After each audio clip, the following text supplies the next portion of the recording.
వి gold trusted gold buyers. మీరు తాకట్టు పెట్టిన బంగారాన్ని విడిపించి ఈ రోజు ఉన్న మార్కెట్ ధరకు కొనబడును. గత 4-5 నెలల నుంచి యూట్యూబ్లో కానీ ఇన్స్టాగ్రామ్లో కానీ సోషల్ మీడియాలో బాగా వైరల్ అయిన కపుల్ అమర ప్రేమికులు అని అనుకోవచ్చు. మీ ప్రేమ గురించి చాలా మందికి ఇన్స్పిరేషన్. అభిమానమే కాంట్రవర్సీ అంటారు. ఈ ఏజ్లో ఇలాంటి టైంలో మీరు ఒక 10 మందికి అలా కాదు, ఇంట్లో ఉండాలి, ఏ కష్టం వచ్చినా నిలబడాలి అని చెప్పలే, కానీ ఇలా చేయడం ఎంతవరకు కరెక్ట్?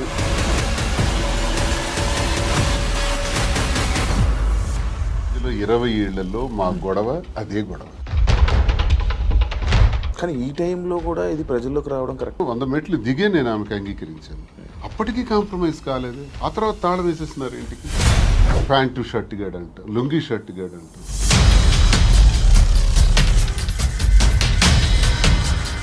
మీ ఎక్స్ హస్బెండ్తో నేను ప్రాబ్లమ్స్ ఏం లేవా మీకు? ఫ్యామిలీకి ప్రిఫరెన్స్ కంటే తను ఎక్కువ మిమ్మల్ని నమ్మి ఓట్లు వేయడానికి కానీ లేకపోతే ఎవరైతే జనాలు ఉన్నారో వాళ్ళ మాటలను మీరు పట్టించుకుంటారా? సొసైటీకి సార్ మీ బిజినెస్లు అన్నీ వదిలేసారా? అన్ని లాగేసుకున్నారు. 61 కోట్లు లాస్. కొన్ని వీడియోస్ మీ డ్యాన్స్ చేసి సంబంధించిన వీడియోస్ కొన్ని సోషల్ మీడియాలో వైరల్ అవడం జరుగుతుంది. అది మీరేనా? పిల్ల సైనికులు ఉంటారు కదా, బచ్చగాళ్ళు. ఆ బచ్చగాళ్ళు ఇక అమ్మాయిని బయటికి లాగాలి పెళ్లి చేసుకుని.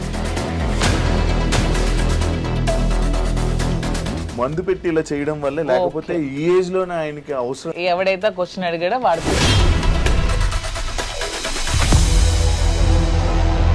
జాఫర్ గారికి ఇంటర్వ్యూ ఇచ్చిన టైంలో కూడా శ్రీనివాస్ గారిని ఎప్పుడు కూడా లంచాలు తీసుకోమని ఫోర్స్ చేస్తుంది, డబ్బు పిచ్చి. ఇతనికి నచ్చదు. అక్కడే మొదలయ్యేది వీళ్ళిద్దరికి గొడవ. దువ్వాడ శ్రీనివాస్ రాజకీయం అనే గ్రౌండ్ ఫీల్డ్ వదిలేడు. దయచేసి ఆ భ్రమల నుంచి బయటపడమని. ఎల్ అనే వర్డ్ ఏదైతే ఉందో బూతు, భార్య పిల్లల్ని అలా అందరి ముందు, మీడియా ముందు అలా అనడం కరెక్టా? నేను వెంటనే సో ఇది కూటమి ప్రభుత్వం ఈ అచ్చెన్నాయుడు సపోర్ట్ కాదంటారా? 29 ఆగస్టు 23.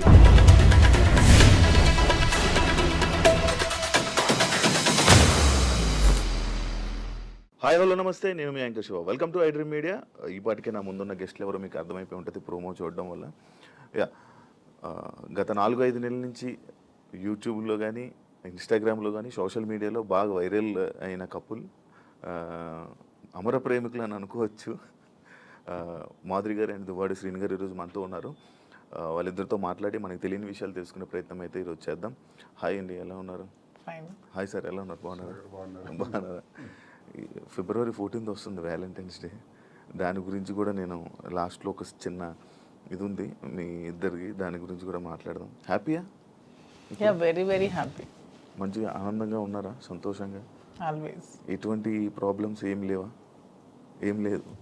ఇద్దరు కలిసి ఉండడం స్టార్ట్ చేశాక ఎలాంటి మార్పులు చూసుకున్నారు మీ ఇద్దరు? చేంజెస్ గడిచిన జీవితంలో నేను ఏదైతే కోల్పోయాను అంటే రాజకీయంగా చాలా అగ్రెసివ్గా, ముక్కుసూటిగా ఎంతటి వ్యక్తి గురించి అయినా సరే పదునైన మాటలతో మాట్లాడటం అలవాటు, ప్రజల పక్షాన పోరాటం అలవాటు. 25 ఏళ్ళుగా 18 సంవత్సరాలు అపోజిషన్ పాత్ర. అపోజిషన్లో కూడా ఉద్యమాలు, కేసులు, జైళ్ళు, 62 రోజుల పాటు జైలు జీవితం కూడా గడిపాను. ఇన్ని గడిపిన నాకు, ప్రజా జీవితాన్ని గడిపిన నాకు, ఎన్నికల్లో కూడా పోటీ చేసిన నాకు, ఇంట్లో మాత్రం కొంచెం ఇబ్బంది ఉండేది మానసికంగా. మానసిక ప్రశాంతత లేదు. ఈర్ష్య, అసూయ, ద్వేషాలు, ఆధిపత్య పోరు మధ్యలో నలిగిపోయేవాడిని. సరే కుటుంబం కదా, ఇవన్నీ దిగమింగుకోవాలి, భరించాలి అని తగ్గే ఆలోచించేవాడిని. కానీ అది పరిధులు దాటి ఇంటి విషయం బయటికి తీసుకురావటం జరిగింది మా ఇంట్లో.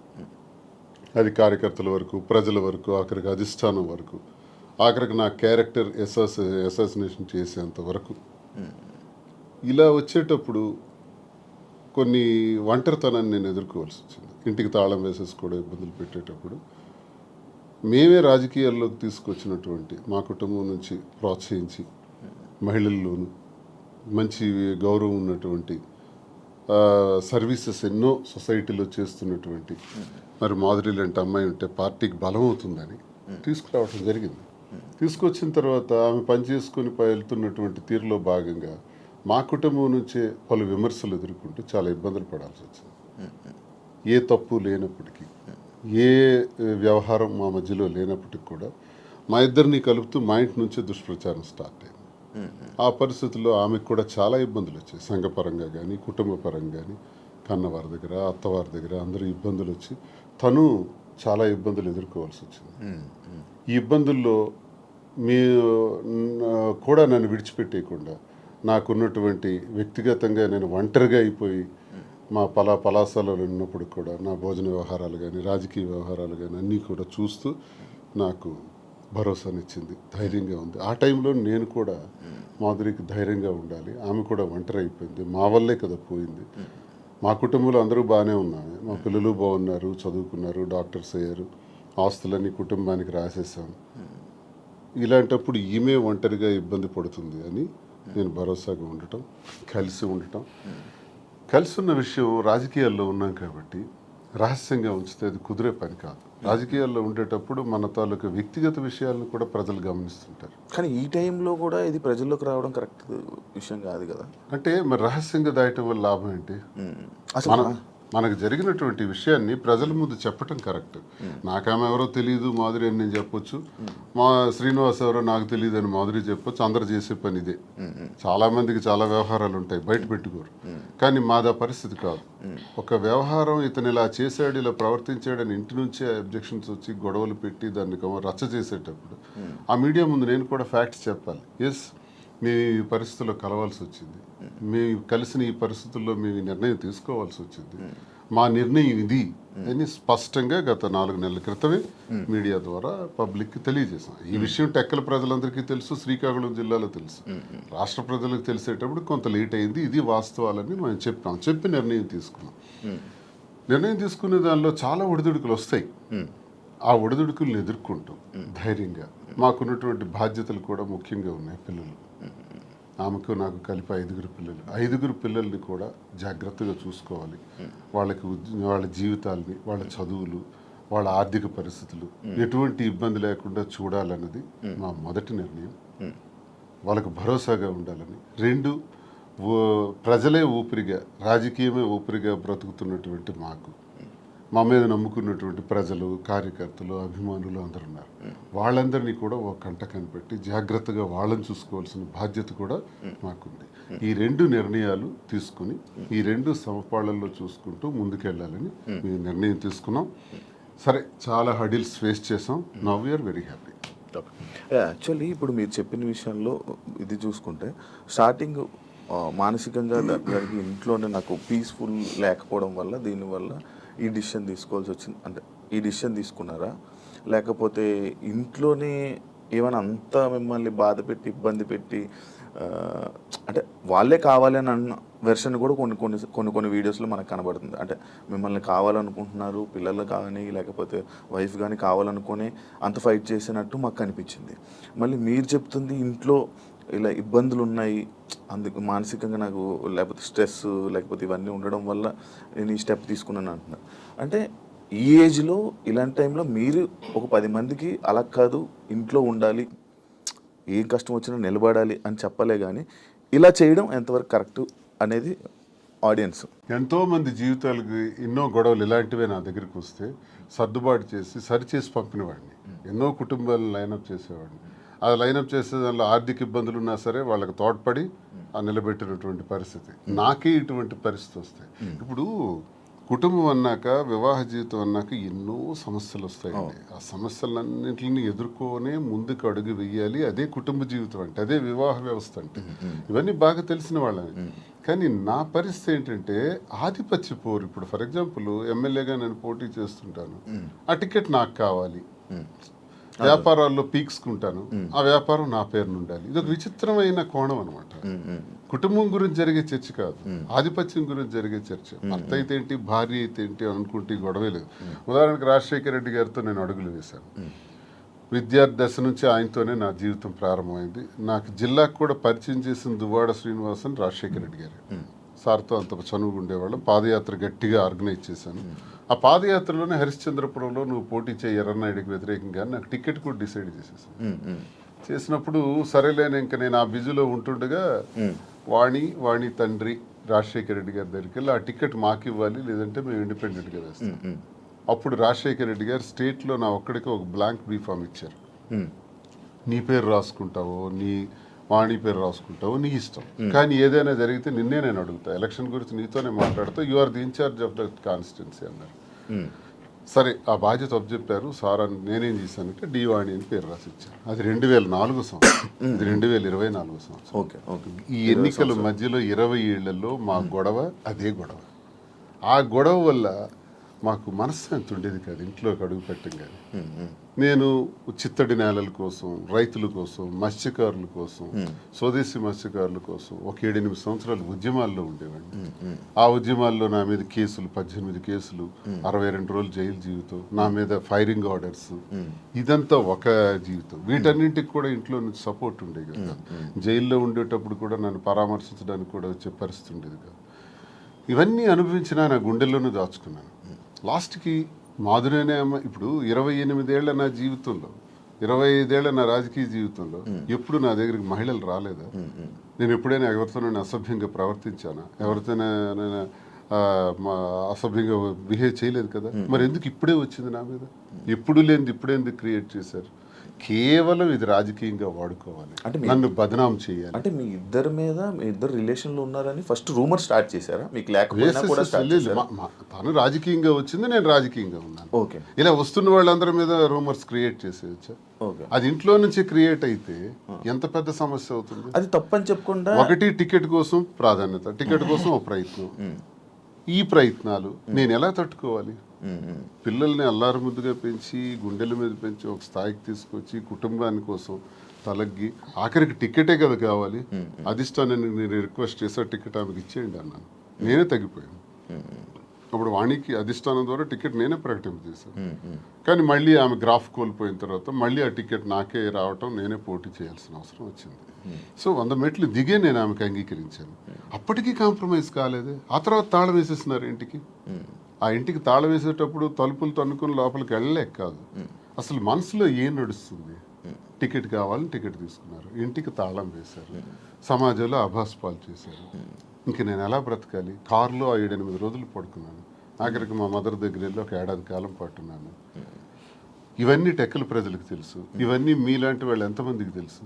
ఇన్ని బాధలు పడిన తర్వాత, ఇంటికి తాళం వేసిన తర్వాత, మనసులో నేను ఉండకూడదు, శ్రీనివాస్ నాకు అక్కర్లేదు అనుకునేటప్పుడు నేనేం చేయగలను? అలాంటిది ఎలక్షన్ తర్వాత కూడా ఇంటి మీదకి వచ్చి, ఇంటి మీద కూడా గొడవ పెట్టి, అక్కడ నేను టెంపరీగా కొట్టుకుని ఇంటి మీద, నువ్వు ఇక్కడి నుంచి పోవాలి. కోరికలు ఏంటంటే టెక్కల నుంచి బయటకు పో, ఎక్కడైనా ఉండు, మాధురితో ఉంటావో ఇంకెలా ఉంటావో నాకు అనవసరం, టెక్కల్లో మాత్రం నువ్వు ఉండటానికి వీల్లేదు. ఇలాంటి విచిత్రం. ప్యాంటు షర్ట్ గాడు అంటాం, లుంగీ షర్ట్ గాడు అంటాం, వాడికి ఏముందని చెప్పటం, మేమే తిండి పెట్టి పోషించాం, వాడు ఒక పూర్ ఫ్యామిలీకి చెందినవాడు అంటాం. అవునండి, ప్యాంటు షర్ట్ లుంగీ షర్ట్ గాడు భార్య అంటే వాళ్ళ అమ్మని, మా అమ్మని తిట్టడం, మా తమ్ముళ్ళని తిట్టడం, కుటుంబాలని అవమానపరచడం ఎంత భరిస్తాం? మీరు మీడియాలోనే చూసారు ఈ మాటలన్నీ. ఇవన్నీ భరించుకుంటా, తల్లిని తిడితే భరించాలి, తమ్ముళ్ళని తిడితే భరించాలి, నన్ను అవమానపరిస్తే భరించాలి. ఇవన్నీ భరించుకుంటానే ఉన్నాను 28 ఏళ్ళు పిల్లల కోసం. కానీ మరి తనది రహస్యంగా ఉంచలే. అది 4 వాల్స్ మధ్య సెటిల్ అయి ఉంటే నిజంగా ఆ అభిమానంతో భర్తే కావాలని తను అనుకుని ఉంటే మాధురి ఇంట్లో ఉండేవారు, నేను నా ఇంట్లో ఉండేవాడిని. కథ ఇంతవరకు వచ్చి ఉండేది కాదు. పరిస్థితులు, ప్రభావాలే మమ్మల్ని ఇంతవరకు తీసుకొచ్చిన ఈ పరిస్థితుల్ని మనం రహస్యంగా ఉంచుకోకూడదు, ప్రజలకు చెప్పాలి.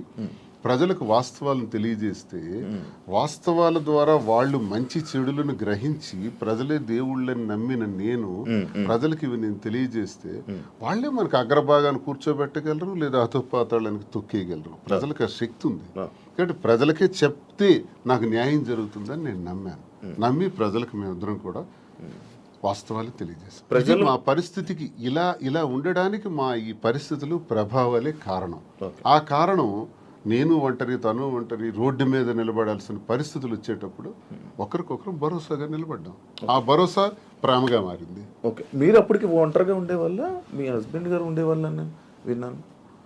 లేదు, పాలిటిక్స్కి వచ్చిన తర్వాత కొద్ది రోజుల తర్వాత ఈవిడ డిస్టర్బెన్సెస్ వల్ల నేను కొంచెం ఒంటరిగా ఉండడం జరిగింది. ఓకే, ఈయన గురించి ఒంటరిగా ఉండడం స్టార్ట్ చేశారు, లేకపోతే లేదు, ఆవిడ వలన నేను నా ఫ్యామిలీకి దూరమే ఒంటరిగా ఉండటం జరిగింది. ఓకే, మీ ఎక్స్ హస్బెండ్తో ఏం ప్రాబ్లమ్స్ ఏం లేవా మీకు? ప్రాబ్లమ్స్ అంటూ పెద్దగా లేవు, కానీ డిస్టర్బెన్సెస్ అంటూ ఉన్నాయి. అంటే తను ఎప్పుడు ఫారెన్లోనే ఉంటారు, తను ఎప్పుడు ఇండియాకి రావడానికి ఇష్టపడేవారు కాదు. నాకు ఫారెన్కి వెళ్ళడం ఇష్టం లేదు, నాకు ఎప్పుడు ఇండియాలో ఉండటం ఇష్టం. సో మేము ఎంత రిక్వెస్ట్ చేసినా వచ్చేవాళ్ళు కాదు. ఫ్యామిలీకి ప్రిఫరెన్స్ కంటే తను ఎక్కువ మనీకి ప్రిఫరెన్స్ ఇచ్చేవాళ్ళు. మేము చాలాసార్లు అడిగాం, ఇలా నాకు లోన్లీగా ఉండడం ఇష్టం లేదు, మీరు వచ్చి ఫ్యామిలీతోనే ఉండండి అని. తను ఒప్పుకునే వాళ్ళు కాదు. సో అలా మా మధ్యన డిస్టర్బెన్సెస్ పెరిగాయి, వాని వల్ల ఇంకొంచెం పెరిగి ఇంక సెపరేట్ అవుదామని నిర్ణయించుకున్నాం. ఓకే, మీ ఇద్దరు కలవడానికి రీజన్ ఎవరు, అసలు ముఖ్య కారణం ఎవరు? అంటే మీ ఇద్దరు పరిస్థితులు ప్రభావాలు అవసరం. పరిస్థితులు ప్రేమ కాదా? ప్రేమ కూడా పరిస్థితుల వల్ల మేము కలిసిన తర్వాత మా మధ్యలో ప్రేమ మొదలైంది. ఓకే, ఆ ప్రేమ కోస్తా ఎక్కువైంది. పలాసలో నేను ఉండేటప్పుడు ఎలా పోతే నాకెందుకు, నా కుటుంబ రాజకీయాల్లో తీసుకెళ్లి నన్ను స్పాయిల్ చేశారు, నా క్యారెక్టర్ అసాసినేషన్ చేశారని వాళ్ళ ఇంట్లో తను ఉండిపోవచ్చు, లేకపోతే తను నిర్ణయం తీసుకోవచ్చు. అవును. ఇంకా నన్ను పాపం ఒంటరిని చేస్తారు, ఆయన వెళ్ళి పలాసలో ఉన్నాడు, ఎలా భోజనం చేస్తున్నాడు, ఎక్కడికి వెళ్తున్నాడు, ఆయన కార్లు ఏంటి, ఆయన మనుషులు ఏంటి, ఆయన ఎక్కడ ఉండాలి, ఇవన్నీ చూడవలసిన అవసరం తనకేంటి? ఏంటి అవసరం? నాకేమైనా ఆస్తులు ఉన్నాయా, అంతస్తులు ఉన్నాయా, లేదా పవర్ ఉందా, లేకపోతే ఏముందని చెయ్యాలి. కానీ అక్కడ ఏంటంటే ఒక తోటి మనిషిగా అభిమానం చూపించింది తను. నేను ఇబ్బందుల్లో ఉండేటప్పుడు నా కోసం ఇంత బాధ్యత వహించినటువంటి అమ్మాయిగా, తను నష్టపోతూ నా కోసం నిలబడినటువంటి అమ్మాయిగా నాకు కూడా ఒక ఏ ప్రేమనైతే కోల్పోయినాను జీవితంలో, ఆ ప్రేమ నేను ఆమె దగ్గర పొందాను. సో ఇది నేను అనుకుంటాను గత జన్మ సుకృతం. ఏది కూడా ఊరికే రాదు, జన్మజన్మల అనుబంధం, అది కంటిన్యూషన్ వస్తుంది. గత జన్మలో అక్కడతో ఆగింది, ఇప్పుడు ఇక్కడతో కంటిన్యూ అవుతుంది. అని మీరు గత జన్మలో కూడా మనిషిగా వచ్చారంటారా? ఇప్పుడు రెండు ఉంటాయి సార్. కృష్ణ పరమాత్ముడు చెప్పినట్టు కర్మ సిద్ధాంతం ఒకటి ఉంటుంది. ABCD గత జన్మలో నేర్చుకున్నాం అనుకోండి, EFGHL ఎక్కడి నుంచి స్టార్ట్ చేస్తాం. అంటే ఈ నుంచి ఎలా స్టార్ట్ చేస్తామంటే ABCD గత జన్మలో నేర్చుకున్నటువంటి ఆ కంటిన్యూషన్ అనేది ఈ జన్మకు ఉంటుంది అన్నది ఖచ్చితంగా గత జన్మ సుకృతాలు, గత జన్మ వ్యవహారాలే ఈ జన్మ కొనసాగింపుగా ఉంటాయని కృష్ణ పరమాత్ముడు చెప్పింది, గీతలో కూడా చెప్పినటువంటిదే. అది ఒకవైపు నమ్మితే అది నిజం. నేను కర్మ సిద్ధాంతాన్ని నమ్ముతాను కాబట్టి అది నిజం. లేదు సైంటిఫిక్గా వెళ్ళామనుకోండి, ఇట్స్ ఎ కెమికల్ రియాక్షన్, రసాయనిక చర్య. మనిషికి మధ్యన జరిగినటువంటి ఆలోచనలు, కలయికలు, ఆ పరిస్థితుల ప్రభావాలు బట్టి ఒక మనిషి మీద ఒక మనిషికి ఆకర్షణ, కోపము, వ్యతిరేకత, రకరకాల భావాలు ఎందుకు కలుగుతాయంటే రసాయనిక చర్యల వల్లే కలుగుతాయి. అలా అని కూడా అనుకోవచ్చు, సైన్స్ ఎప్పుడైనా కలగొచ్చు అంటారా? కలగచ్చు. అంతే. ఏ మనిషి ఎప్పుడు ఎలా మారుతారో, ఎప్పుడు శత్రువులు అవుతారో, ఎప్పుడు మిత్రులు అవుతారో, ఎప్పుడు ఏ రకంగా మారుతాం అన్నది ఇదంతా మనిషికి మధ్య ఉండేది కెమికల్ బ్యాలెన్స్. అది ఇంబ్యాలెన్స్ అయితే ఇంకో రకంగా మారుతాం, వైలెంట్ గా మారుతాం. సైన్స్ ప్రకారం లేదు, కర్మ సిద్ధాంతం ప్రకారం వెళ్తే గత జన్మ సుకృతం. ఏదనుకున్నా మాది కెమిస్ట్రీ పరంగా చూసుకుంటే, సైన్స్ ప్రకారం చూసుకుంటే రసాయనిక చర్య, లేదు కర్మ సిద్ధాంతం ప్రకారం చూసుకుంటే గత జన్మ సుకృతం. ఓకే, మాధురి గారు, మీరు ఇద్దరు కలిసి ఉండడం స్టార్ట్ చేశాక మీలో ఉన్న మార్పులు ఏం చూసారు మీ జర్నీ? అంటే ఏ ఒంటరితనంతో నేను బాధపడ్డానో, ఏ ప్రేమ తక్కువై నేను సఫర్ అయ్యాను. మీకు కూడా ప్రేమ తక్కువైంది ఇంట్లో? మరి ఇద్దరు వేరేగా, ఒకరు ఫారెన్ లో ఒకరు ఇండియాలో ఉంటే ప్రేమ తక్కువ ఉంటుంది. వైఫ్ అండ్ హస్బెండ్ అంటే దగ్గరగా ఉంటాయి కదా బాండ్ అనేది. అంటే లాంగ్ డిస్టెన్స్ లవ్ స్టోరీస్ అని ఇప్పుడు రీసెంట్ గా బాగా వైరల్. నాకు అలాంటివి నచ్చవు. కొంతమంది ఒక్కొక్క స్టోరీస్ నచ్చుతారు, మీకు లాంగ్ డిస్టెన్స్ స్టోరీస్ నచ్చవు. స్టోరీ లేదు. నాకు మాత్రం నా పక్కనే హస్బెండ్ ఉండాలనే ఫీలింగ్ తో ఉన్న అమ్మాయి నేనైతే మొదటి నుంచి ఉన్నాను. సో నాకు ఎవరైతే నేను శ్రీనివాస్ గారితో నా లైఫ్ స్టార్ట్ చేశానో, నా జర్నీ, అప్పటి నుంచి నాకు హ్యాపీనెస్ కానీ, మీరు అన్నట్టు నా ఒంటరితనం పోయి నాకు అంటూ ఒక తోడు దొరికింది, హ్యాపీగా ఉన్నాను. నన్ను వదిలే ఏ రోజు కూడా ఎక్కడికి ఇంతవరకు ఈ 4 yearsలో ఎప్పుడు ఎక్కడికి పోలేదు, ఎప్పుడు నాతోనే ఉంటారు. ఎక్కడికి వెళ్ళినా ఇద్దరం కలిసే ట్రావెల్ చేస్తాం, ఏ పనైనా ఇద్దరం కలిసే చేస్తాం. ఈవెన్ ఎలక్షన్ క్యాంపెయినింగ్ కానీ ఎక్కడికి వెళ్ళాలని అన్ని ఇద్దరం కలిసే చేస్తాం. నాకు చాలా హ్యాపీగా ఉంది. నేను కోరుకున్న జీవితం నాకు దొరికినట్టు అనిపిస్తుంది. మీ ఇద్దరి మధ్యన హ్యాపీగా ఉండొచ్చు, కానీ సొసైటీ కానీ, లేకపోతే మీరు మిమ్మల్ని నమ్మి ఓట్లు వేయడానికి కానీ, లేకపోతే ఎవరైతే జనాలు ఉన్నారో వాళ్ళ మాటలను మీరు పట్టించుకుంటారా? సొసైటీకి మా వల్ల వచ్చిన ఇబ్బంది ఏంటి నాకు అర్థం కాదు. అంటే మీరు ఏం చూపిద్దామని అనుకుంటున్నారు? ఏం చూపిద్దాం? ఒక హస్బెండ్ తో డిఫరెంట్ ఒక అమ్మాయి, ఒక వైఫ్ తో డిఫరెంట్ అబ్బాయి కలిసి ఇంకొక పెళ్లి చేసుకుంటున్నాం. దానికి ఇంకేం చూపించాలనుకుంటున్నారు ఎవరైనా? దీంట్లో ఏం చూపిద్దాం అని మీరు అనుకుంటున్నారు? ఎందుకు మీరు అందరికీ మీకు ఇది నెగిటివ్ కనిపిస్తుంది? నాకు నా హస్బెండ్ తో డిఫరెన్సెస్ ఉన్నాయి, ఇతనికి ఈమె వైఫ్ తో డిఫరెన్సెస్ ఉన్నాయి. సో మా ఇద్దరం కలిపి ఒకటే అయ్యాం. దానిలో తప్ప ఉంది. ఎంతమంది సెకండ్ మ్యారేజ్ చేసుకోవట్లేదు, 3-4 పెళ్లిళ్ళు చేసుకుంటున్నారు. మేము 2వ పెళ్లి చేసుకున్నాం. దీంట్లో ఎందుకు అంత చెప్పకుండా చేసుకుంటున్నారు? 3 పెళ్లిళ్ళు 4 పెళ్లిళ్ళు చేసుకుంటున్నారు. పెళ్లిలో ఒకనే ప్రెగ్నెంట్లు చేస్తున్నారు, పిల్లల్ని కనేస్తున్నారు, వదిలేస్తున్నారు, వీధిని పడేస్తున్నారు. మేము అవేమీ చేయలేదు. మేము మాకు డిఫరెన్సెస్ ఉన్నాయి, వీళ్ళకి డిఫరెన్స్ ఉన్నాయి. మా పబ్లిక్ చెప్పాం, మా ప్రజలకు చెప్పాం, మా ప్రజలకు చెప్పే మేము మొన్న ఎలక్షన్ చేసాం. ఎలక్షన్లో నేనే దగ్గరుండి చేశాను. వాళ్ళకి అన్ని నా గురించి తెలుసు. మా ఇద్దరిని దగ్గరుండి చేసాం. మా పిల్లల్ని చూసుకున్నాం, వీళ్ళ పిల్లలు పెళ్లి చేస్తారు, వీళ్ళ పిల్లలు సెటిల్మెంట్లు చదివించుకున్నాం. మేము గాలికి వదిలేదు కుటుంబాలకి. వీళ్ళ కుటుంబానికి ఆస్తి మొత్తం ఇచ్చేస్తున్నాడు, రోడ్డు మీదకి వచ్చారు. నేను నా తల్లిదండ్రుల ఆస్తితో నేను ఉన్నాను. నేను హస్బెండ్ నుంచి ఇంతవరకు నేను 1 రూపాయి కూడా నేను తీసుకోలేదు ఇంతవరకు. నేను నా పిల్లలు కానీ నాకు కానీ నా పేరెంట్స్ నాకు ఏమైతే నాకు ఆస్తి నాకు వచ్చిందో ఆ యాన్సిస్ట్రల్ ప్రాపర్టీస్ మాత్రమే నేను నాకుతో పెట్టుకున్నాను. మీ ఎవరికి మేము ఏం బాధ పట్టుకున్నా, ఎవరికి ఎందుకు మేమేం దీనివల్ల ఎవరై సఫర్ అయ్యేది ఏముంది? తిరిగి పైగా మా కార్యకర్తలు మా ప్రజలు మీరు వచ్చి మైక్ పెట్టండి చాలా చాలా హ్యాపీగా ఉన్నారు. ఎందుకంటే శ్రీనివాస్ గారి ఇంటికి వెళ్ళినప్పుడు ఏదైతే వాళ్ళకి లోటు ఉండేదో, అంటే వాణి సరిగ్గా చూసుకునేది కాదు, ఈవెన్ మంచినీళ్ళు కూడా ఇచ్చేది కాదు. హస్బెండ్కే చూడదు ఆమె, ప్రజలకి ఏం చూస్తుంది? ఇప్పుడు అదేమీ లేదు. నేను ప్రతి ఒక్క కార్యకర్తకి బాగా చూసుకుంటానని వాళ్ళకి నమ్మకం కలిగి నా దగ్గర రావడం స్టార్ట్ చేశారు. నాతో ట్రావెల్ చేస్తున్నారు, నన్ను అభిమానిస్తున్నారు, ఆదరిస్తున్నారు, నన్ను అమ్మలాగా చూసుకుంటున్నారు అందరూ కూడా. ఇప్పుడు 22లో ఈ గొడవ స్టార్ట్ అయింది. 24లో నేను ఎమ్మెల్యే పోటీ చేశాను. నా మీద పోటీ చేసి గెలిచినటువంటి అచ్చెన్నాయుడు రాష్ట్ర తెలుగుదేశం పార్టీ అధ్యక్షుడు ఎన్నికల ముందు ఏం చెప్పాడు? రాష్ట్రంలో హైయెస్ట్ మెజారిటీ నాదే, అబౌట్ 70,000 ఓట్స్ అన్నాడు. నిజానికి కూటమి ప్రభుత్వంలో ఎవడు నామినేషన్ వేసినా 40,000, 50,000, 60,000తో గెలిచారు. మా జిల్లాలోనే 4 ఎమ్మెల్యేలు కొత్తోళ్ళు, మొక్కం తెలియనోళ్ళు కూడా, ధర్మాన ప్రసాద్ లాంటి వ్యక్తి మీద కూడా 3 రోజుల ముందు వచ్చి నామినేషన్ వేసి 54,000 మెజార్టీతో గెలిచాడు. మరి అచ్చెన్నాయుడు ఎంతతో గెలవాలి? కనీసం 70తో గెలవాలి కదా. 30, నా 73,000 ఓట్లు. ఇవన్నీ తెలిసి ప్రజలు నాకెందుకు ఇంకా నైతికంగా బలంగానే ఉంచారు. నైతికంగా అచ్చెన్నాయుడు ఓడిపోయినట్టే. కిందోళ్ళందరికి ఒక్క 15 రోజుల ముందు వచ్చిన వాళ్ళందరికి కూడా 40,000, 50,000 మెజారిటీలు వచ్చి నీకేం 30,000? అంటే ప్రజలే 1,000 వ్యతిరేకించుంటే అచ్చెన్నాయుడికి 70,000 రావాలి కదా. ఇంత వేవ్లో కూడా అచ్చెన్నాయుడు అతి తక్కువ ఓట్ల తేడాతో గెలిచాడు కదా. సో నేను గతసారి ఎంపీకి పోయినా 3,100 తేడా నాది. వాళ్ళకి మాకు ఎప్పుడు వెరీ లెస్ మార్జిన్, 3,000, 3,500. సో మాకు ప్రజలు బుద్ధి చెప్పాలంటే ఓట్లతోనే చెప్పేవాళ్ళు కదా. వీడు ఇలాంటోడు సంఘ వ్యతిరేకమైన పని చేసాడు, కొట్టండి అనుకుంటే నాకు 20-30,000 ఓట్లకి కుదించేసి ఆయనకు 1,00,000 మెజారిటీ ఇవ్వచ్చు. అది జరగల ఇంత వేవ్లో కూడా. అదే మాకు ప్రజల్లో. అయినా పర్సనల్ లైఫ్ ని ప్రైవేట్ లైఫ్ కి ఏంటి సంబంధం అండి? ఇది మా ఫ్యామిలీస్ మధ్యలో ఉన్న డిస్టర్బెన్సెస్ తో మేము ఒకటే. పర్సనల్ లైఫ్ ప్రైవేట్ రహస్యంగా ఉంటూ అబద్ధాలు ఎవడైతే ఆడతాడో వాడు దొంగ. పర్సనల్ లైఫ్ ను ఓపెన్ గా తెరచిన పుస్తకంలో జనం ముందు చెప్పేస్తే దొంగలు ఎలా అవుతాం? వాస్తవం చెప్పిన వాళ్ళు అవుతాం. ప్రజలే గుర్తించారు, ప్రజలే గౌరవిస్తున్నారు. ఈ రోజు మాకున్న గౌరవం పెరిగింది సమాజంలో. ప్రతి ఒక్కళ్ళు ఎక్కడ చూసినా సార్ ఒక సెల్ఫీ అంటారు.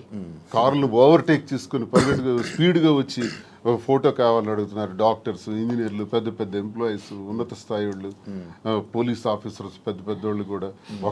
ఒక పెద్ద ఆఫీసర్ అయితే మొన్న చేయి తీసుకొని గుండె మీద పెట్టుకొని పెద్దగా ఊపిరి తీసాడు. ఏం సార్ ఏంటి అంత ఎమోషన్ అవుతున్నారు? ఏంటంటే మీరంటే నాకు ఇష్టం సార్. ఆయన ఏం అర్థం చేసుకున్నారు? పెద్ద ఆఫీసర్. ఇంకా చాలా మంది పేర్లు చెప్పకూడదు. వాళ్ళు ఏం అర్థం చేసుకున్నారు? ప్రతి ఒక్క జీవితంలో కూడా కథ ఉంది. ఆ కథ చాలా మంది చెప్పలేక భరిస్తున్నారు. మేము చెప్తాం. ఇప్పుడు మీరు ఇన్స్పిరేషన్ అంటారు, చాలా మందికి ఇన్స్పిరేషన్. ఆవేశం ఎలా వస్తుంది? వాళ్ళ కళ్ళల్లో ఆర్ద్రత ఎలా వచ్చింది? ఆ సంతోషం ఎలా వచ్చింది? 1,600 ఉన్నటువంటి యూట్యూబ్ మా ఫాలోవర్స్ ఈ రోజు 1,00,000 దాటారు. 1,45,00,000 వ్యూవర్షిప్ ఎలా వచ్చింది? ఇదంతా ఎక్కడి నుంచి వచ్చింది? అభిమానంతో వస్తుంది. అభిమానమే కాంట్రవర్సీ అంటారు. కాంట్రవర్సీ ఎందుకు రావాలంతా? ఫాలో అప్ చేయాలి. న్యూస్ కదా, లేటెస్ట్ న్యూస్ కదా, లేటెస్ట్ రెండు ఉంటాయి. ప్రతి ఒక్కరికి 2 ఉంటాయండి. ఎవరికైనా సరే 2 కోణాలు ఉంటాయి. ఏ మనిషికైనా సరే విమర్శలు ఉంటాయి, పొగడ్తలు ఉంటాయి, 2 ఉంటాయి. అవన్నీ బ్యాలెన్స్ చేసుకొని వెళ్తేనే జీవితం. రావణుణ్ణి మెచ్చింది ప్రజలే, రాముణ్ణి మెచ్చింది ప్రజలే. రెండు ప్రజలు మీకు రావణుడు ఇష్టం ఉండొచ్చు, నాకు రావణాసుడు అంటే ఇష్టం. ఎవరి లైఫ్ స్టైల్ వాళ్ళది. నాకు రావణాసుడు హీరో, నేను హీరోగా చూస్తాను. సార్కి రాముడు అంటే హీరో. అది ఎవరి ఇష్టం వాళ్ళది. మీరు ఆయన ఎలా చూస్తున్నారు? రాముడు అనుకుంటున్నారు, రావణాసుడు అనుకుంటారు? నేను డిఎస్ఏ అనుకున్నాను. డిఎస్ కి ఒక బ్రాండ్ ఉంది, దువ్వాడ శ్రీనివాస్ అంటే ఒక బ్రాండ్. ఎవరితో కంపేర్ చేయను, ఈ స్పెషల్ అంటే. సార్ మీ బిజినెస్లు అన్నీ వదిలేసారా? వదిలేదు, అన్ని లాగేసుకున్నారు. మేమేం బిజినెస్ వదిలేదు. మైన్స్ నాది 25 years నుంచి మైన్స్ కంపెనీ. ఎప్పుడు మైన్స్ ప్రపంచ స్థాయిలో కూడా ఐకాన్ బ్రౌన్ గ్రానైట్ ఓనర్ గా మంచి పేరు ప్రఖ్యాతులు సంపాదించాం. మైన్స్ లో బాగా పీక్స్ కి వెళ్ళాను. ఈ గవర్నమెంట్స్ లో గవర్నమెంట్ ఉంటే ఒకలాగా, లేకపోతే రిజల్ట్ రోజు ఈవినింగ్ లాగేసుకున్నాను. 4వ తారీఖు ఎన్నికల ఫలితాలు వచ్చాయంటే ఆ సాయంత్రం కల్లా నా మైన్ ఒక్క సందని కొట్టి పంపించేశారు. ఈ రోజు వరకు పర్మిట్స్ ఇవ్వట్లా. 61 కోట్లు లాస్ సడన్ గా గవర్నమెంట్ రావటం వల్ల కూటమి ప్రభుత్వంలో అచ్చెన్నాయుడు వీళ్ళు టార్గెట్ పెట్టారు. సరే ఇవన్నీ చేస్తుంటారు వాళ్ళు, భరిస్తారు. శ్రీను గారు అంత మైనింగ్ కంపెనీలు అలాంటి పెద్ద పెద్ద బిజినెస్లు చేసిన మీరు రీసెంట్గా చీరలు బిజినెస్లోకి తీసుకొచ్చేసారని చెప్పి కామెంట్స్ తీసుకొచ్చి కామెంట్స్. దానికి బిజినెస్, సారీస్ బిజినెస్ కాదా? ఏదైనా బిజినెస్ ఏనండి. దానిలో కామెంట్ చేయడానికి ఏముంది? ఇప్పుడు శ్రీనివాస్ గారు ఎప్పుడు మైన్స్ బిజినెస్, తను ఫస్ట్ నుంచి కూడా. పర్లాకిముడిలో వరల్డ్ ఫేమస్ మెటీరియల్ తను అక్కడ ఉంది. పర్లాకిముడిలో తను క్వారీ చేశారు. ఆ క్వారీని కూడా ఇలా లిటిగేషన్స్ పెట్టి కేసులు పెట్టేసి ఇతను ఓడిపోగానే వాళ్ళ పార్టీ రాగానే టీడీపీ హయాంలో క్లోజ్ చేసేసారు. దాన్ని నిలదక్కుని పాపం మళ్ళీ కొత్తగా టెక్కల్లో స్టార్ట్ చేశారు. దాన్ని కూడా మొన్న రిజల్ట్ రోజు ఈవినింగే మొత్తం కూల్ చేశారు. కోర్టులో కాంట్రాక్ట్స్ వర్క్స్ చేశాం మేమిద్దరం, దాన్ని ఆపేశారు. సో ఇంకేం చేయాలి? నాకు ముందు నుంచి కూడా ఈ శారీస్ విషయంలో నాకు ఒక ప్యాషన్ ఉంది. నాకు ఒక ఫ్యాషన్ మీద ఒక ప్యాషన్తో, ఇంట్రెస్ట్తో నాకు ఈ శారీ స్టోర్ పెట్టాలని ఎప్పటి నుంచో ఆలోచన ఉంది. దట్టు ఈ శారీస్ బిజినెస్ ఏంటి, పాలిటిక్స్కి సంబంధం లేకుండా ఉండే బిజినెస్, పీపుల్కి మాకు, పబ్లిక్కి మాకు రిలేటెడ్గా ఉండే బిజినెస్ అనేది ఈ శారీస్ బిజినెస్. ఎందుకంటే మేము పబ్లిక్ ఎంత ఫెయిర్గా ఉంటే వాళ్ళు నచ్చితే మా దగ్గరికి వస్తారు, కొనుక్కుంటారు, వెళ్తారు. సో దీనిలో పొలిటికల్ ఇంటర్ఫీరెన్స్ అంటూ ఏమీ ఉండదు. సో అందుకని నేను శ్రీనివాస్ గారికి ఇంతవరకు మనం మైండ్స్ ఇవన్నీ చేసాం, చేసి ఎప్పుడు కోల్పోతూనే ఉన్నాం, ఎప్పుడు కూడా నిలదొక్కుకోలేదు. ఈ 4 years లో కూడా 30-40 crores వరకు పెట్టాం, లాస్ అయిపోయాం. మళ్ళీ ఇదే స్టార్ట్ చేసాం. మళ్ళీ నెక్స్ట్ టైం పార్టీ వస్తుందో రాదో, మళ్ళీ ఏమవుతుంది, పొలిటికల్గా ఇబ్బంది పడుతున్నాం. కాబట్టి ఇదన్నిటికీ డిఫరెంట్గా మనం తెలంగాణ అంటే ముందు నుంచి శ్రీనివాస్ గారికి నాకు హైదరాబాద్ మా ఫేవరెట్ ప్లేస్, మా ఇద్దరికి కూడా. హైదరాబాద్ ప్రజలు కూడా చాలా మంచి మనసున్న మనుషులు, ఎవరు వచ్చినా ఆదరిస్తారు. బ్రతకడానికి బ్రతుకు తెరువునిస్తుంది హైదరాబాద్. అదొక చాలా పెద్ద ప్రపంచం హైదరాబాద్ అనేది, చాలా మందికి లైఫ్ని ఇస్తుంది. సో ఈ ప్లేస్ని మనం చూస్ చేసుకుందాం. నేను కంపేర్ టు నాకున్న ఫ్యాన్ ఫాలోయింగ్లో ఒక 10% ఆంధ్రాలో ఉంటే 90% నాకు హైదరాబాద్లోనే ఉన్నారు. అంత మంచిగా నన్ను ఆదరిస్తున్నారు. సో మనం ఫస్ట్ బిజినెస్ హైదరాబాద్లో స్టార్ట్ చేద్దాం. నాకు ఇంట్రెస్ట్ ఉంది, మీరు కొంచెం సపోర్ట్ చేయండి. అపార్ట్ ఫ్రమ్ యువర్ పాలిటిక్స్ నా కోసం ఒక 10% టైం మీరు కేటాయించి బ్యాక్ ఎండ్లో ఉంటూ నాకు సపోర్ట్ చేయండి అని చెప్పాను. చెప్పగానే శ్రీనివాస్ గారు కూడా దీనికోసం మేము 5-6 months నుంచి దీని మీద మేము వర్కౌట్ చేసాం. కొన్ని షాప్స్కి తిరిగాం. వీవర్స్ ప్రైస్ కంటే కూడా వీళ్ళు ఎక్కువ ప్రైస్కి అమ్ముతున్నారు shops, retailers.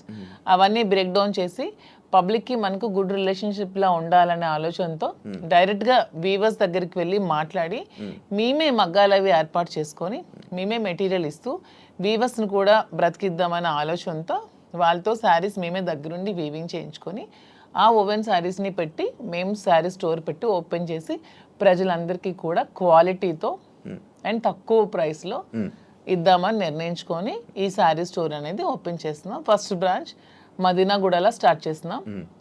With in 3 months Jubilee హిల్స్లో స్టార్ట్ చేస్తాం. విత్ ఇన్ ఇంకొంచెం రోజుల్లో ఇంకొక 4-5 బ్రాంచెస్ కూడా ఎస్టాబ్లిష్ చేయాలన్న ఆలోచనతోనే ఉన్నాం. అంతేగాని శారీస్ బిజినెస్ అనేది తక్కువగా చూడండి, చూడడానికి కాదు. అంటే ఒక మంచి గ్రేట్ లీడర్ శ్రీకాకుళంలో, మంచి దువ్వాడ శ్రీను గారు అంటే మంచి నేమ్ ఉంది.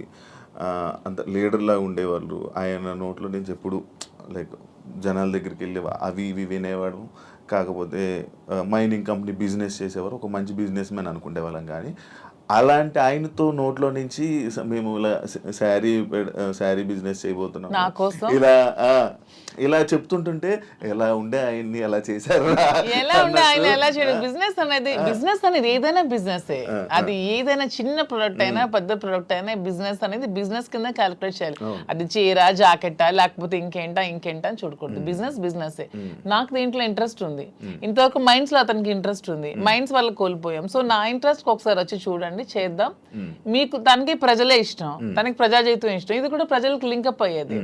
మా కింద ఒక 100 మంది పనిచేస్తారు, మా ప్రజా సంబంధాలు ఇంకొంచెం బాగుంటాయి, ఇంకొంచెం మనకి పీపుల్ తో బాండింగ్ పెరుగుతుంది. వాళ్ళు కూడా మనం తక్కువ ప్రైస్ కి ఇస్తే ఓకే, శ్రీనివాస్ గారు మాదిరి దగ్గరికి వస్తే మనకు తక్కువ ప్రైస్ కి శారీ వస్తుందని గుడ్ విల్ మనకు వస్తే చాలు, కోట్లు సంపాదించాల్సిన అవసరం లేదనే ఉద్దేశంతో శారీ స్టోర్ ఓపెన్ చేస్తాం. ఓకే, అంటే ఈ బిజినెస్కి దువ్వాడ గారు 3-4 కోట్లు ఎంతో ఇచ్చారు, ఆయన డబ్బులు ఇచ్చి ఈ బిజినెస్ కోసం శ్రీనివాస్ గారు ఎవరేమనుకున్నా నాకు అనవసరం. శ్రీనివాస్ గారు అన్ని ఆస్తులు వానికి రాసిచ్చేసి వచ్చేసారు. With empty hands he came out. అక్కడి నుంచి మా లైఫ్ని మళ్ళీ మేము ప్రారంభించుకున్నాం. దీనికోసం మా పేరెంట్స్ ఇచ్చిన ప్రాపర్టీస్ మాత్రమే నేను సేల్ చేసి బిజినెస్లో పెడుతున్నాను.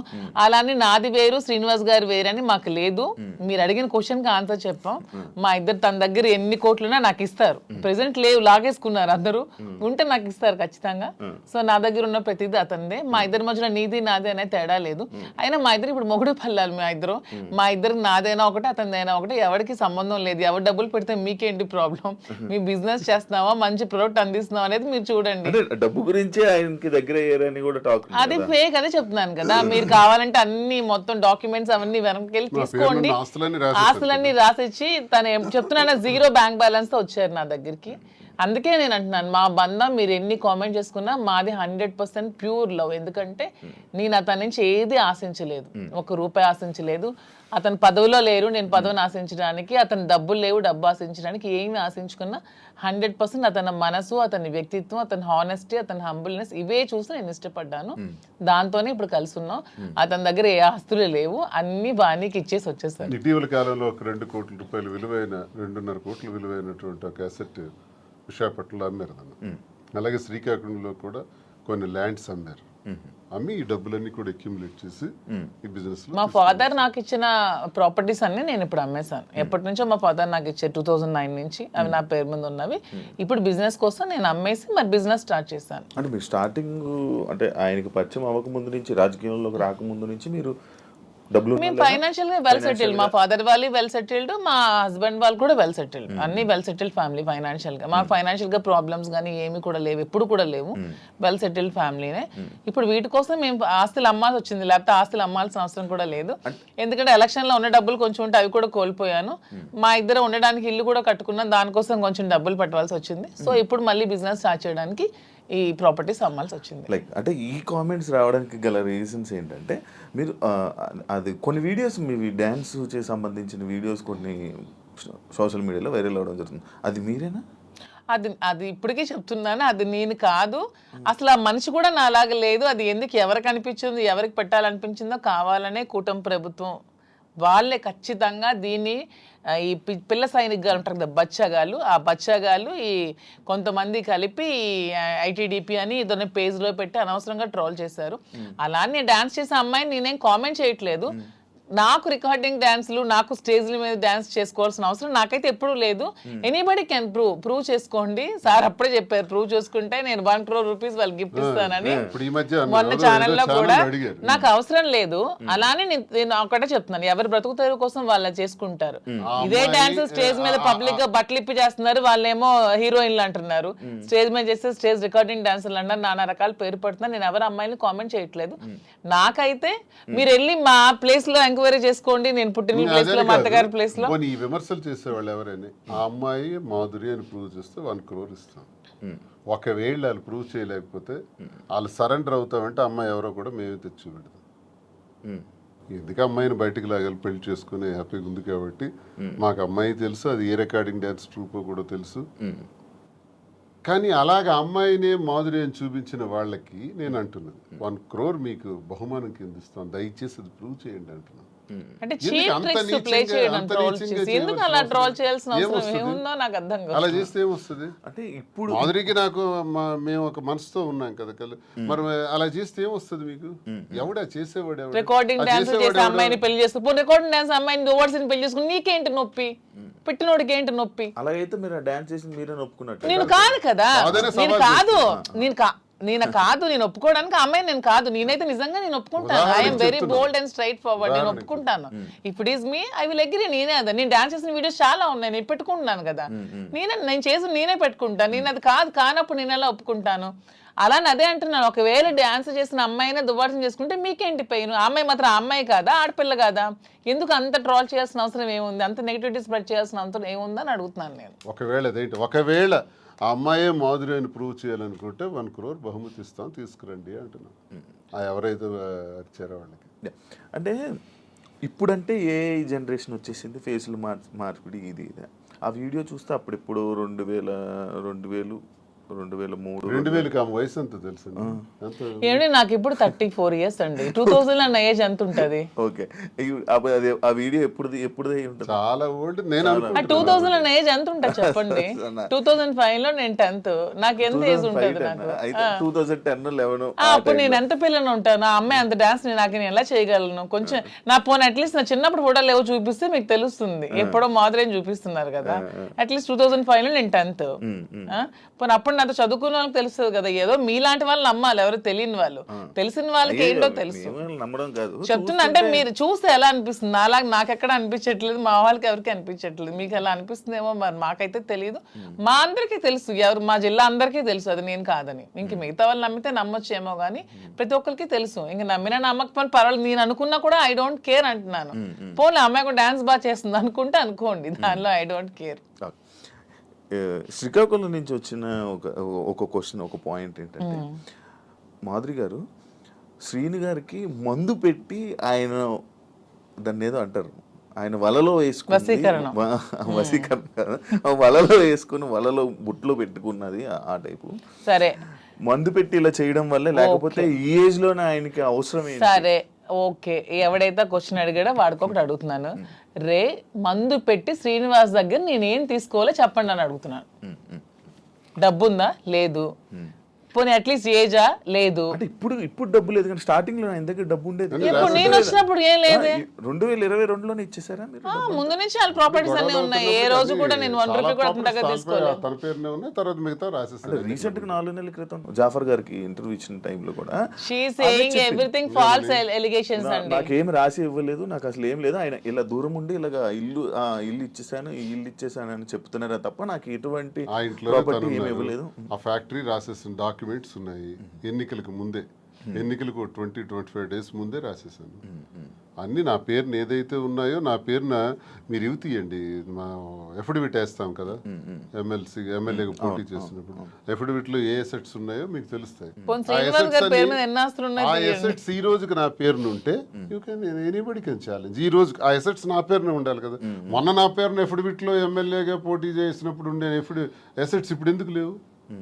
ఏమైనా అసెట్స్ తన పేరున ఉన్నాయో లేదో ఒకసారి వెరిఫై చేయండి, తెలుస్తుంది. ఎవిడెన్స్ ఉంటుంది కదా ప్రతిదానికి. అదే ఆ కామెంట్ పెట్టినోడికి అడుగుతున్నాను. శ్రీనివాస్ గారిని మందు పెట్టి తీసుకోవడానికి ఏముంది? సరే, మీరు ఇప్పుడు అన్ని ఆస్తులు రాస్తారు కదా, ఇప్పుడు అన్ని ఆస్తులు రాసేసి ఉన్నానని చెప్తున్నారు కదా, మరి ఇప్పుడు అన్ని ఆస్తులు రాసాక నా ఆస్తులు అమ్మి పెట్టి ఉండాల్సిన అవసరం నాకేముంది? వాడు ఎవడైతే కామెంట్ పెట్టాడో వాడికి 2 క్వశ్చన్స్ అడుగుతున్నాను. ఒకటి, ఆస్తుల కోసమే తీసుకొని ఉంటే అతని ఆస్తులన్నీ వదిలేసి వచ్చాక నా ఆస్తులు అమ్మి అతని దగ్గర ఉండాల్సిన అవసరం ఏముందని ఎవడైతే కామెంట్ పెట్టాడో వాడికి అడుగుతున్నాను. ఇంకొకటి పాయింట్, మీ మహేష్ ఎక్స్ హస్బెండ్ ఎవరైతే ఉన్నారో ఆయన స్టార్టింగ్ లో వచ్చారు ఏంటి దానికోసం ఇప్పుడు నేను చెప్పి నేను అరిగిపోయాను అతను చెప్పిన కామెంట్స్ కోసం. స్టార్టింగ్ లో వచ్చారు, ఈ మధ్య అసలు కనిపించట్లేదు. ఏమైనా డబ్బులు ఇచ్చి వాళ్ళని ఆయన్ని మేనేజ్ చేశారు? డబ్బులు ఇచ్చి మేనేజ్ చేయడానికి they are well settled family. వాళ్ళు ఆర్థోడాక్స్ ఫ్యామిలీ, రిచ్, టెక్కలకే రిచ్ వాళ్ళు. వాళ్ళ ఫాదర్ ఎవరు అడిగినా చెప్తారు, వాళ్ళ ఫాదర్ టెక్కల్లోనే రిచెస్ట్ ఫ్యామిలీ. వాళ్ళ ఫాదర్ కి 100 acres ఉండేవి. మనకంత స్థితిలో ఏమీ లేము. ఫస్ట్ లాయర్ శ్రీకాకుళం డిస్ట్రిక్ట్ మొత్తానికి మొదటి లాయర్ అతనే. హైకోర్టు నుంచి జడ్జెస్ కూడా వచ్చి అతనికి సన్మానం చేశారు. అతను ఇప్పుడు ఎక్స్పైర్ అయ్యారు. కానీ రిచెస్ట్ ఫ్యామిలీ వాళ్ళు. తలగాములు ఇప్పటికీ వాళ్ళకి ల్యాండ్ అసెట్స్ అన్నీ ఉన్నాయి. వాళ్ళకి ఏం డబ్బులు అవ్వాల్సిన అవసరం లేదు. తను చక్కగా మెరైన్ చీఫ్ ఇంజనీర్ జాబ్ చేసుకుంటున్నాడు, హ్యాపీగా ఫారెన్ లో ఉన్నాడు. 1 రూపీ కూడా వాళ్ళకి ఇవ్వాల్సిన అవసరం తప్పు. మేము ఇలా ఉన్నదానికి వాళ్ళకి ఫ్యామిలీని బ్లేమ్ చేయకూడదు, అది చాలా తప్పు. వాళ్ళ ఫ్యామిలీ చాలా మంచి ఫ్యామిలీ.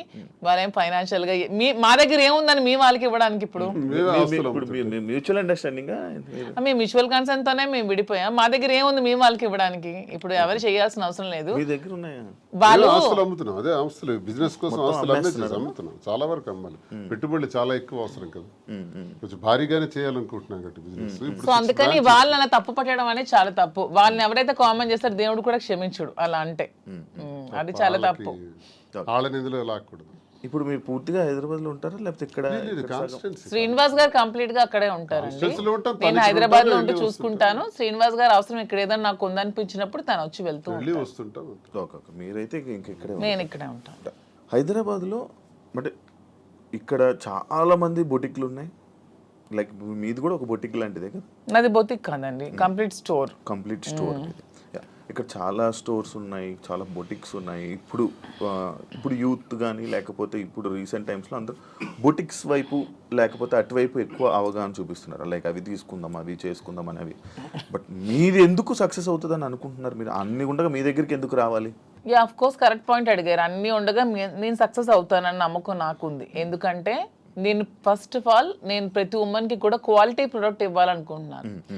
కొన్ని వెరైటీస్ ఉన్నాయి, టస్సెస్, ఆర్గాంజాస్, రాసిల్స్, చాలా వెరైటీస్ ఉంటాయి. కానీ దాంట్లో అందరూ చాలా మంది ప్యూర్ ఇవ్వకుండా డూప్లికేట్స్ ఇస్తున్నారు. ఫస్ట్ ఫీల్ అనేది ఉమెన్ గా కంఫర్ట్ మాకు ఉంటుంది. మీకు నచ్చినా నచ్చకపోయినా ఫస్ట్ కట్టుకునేటప్పుడు శారీ అనేది మా కంఫర్ట్, మాకు నచ్చాలి, మాకు తెలియాలి.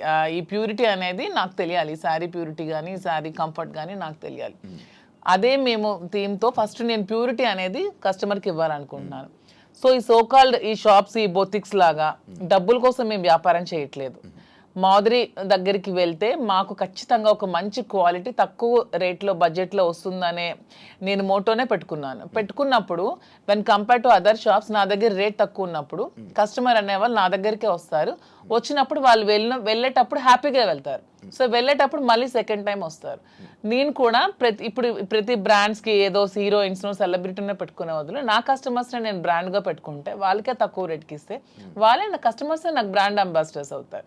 వాళ్ళే 10 మందికి వెళ్ళి చెప్తారు, వాళ్ళు ఇంకొంతమందికి చెప్తారు పలానా దగ్గర షాప్లో తక్కువ రేట్ ఉంది, బాగుంది, క్వాలిటీ ఉంది, ప్యూర్ ఉంది, అప్పుడు నా దగ్గరికి వస్తారు. సో కస్టమర్స్ నా బ్రాండ్ అంబాసిడర్స్. నేను ఎవరిని బ్రాండ్ అంబాసిడర్స్ కూడా పెట్టుకోవట్లేదు.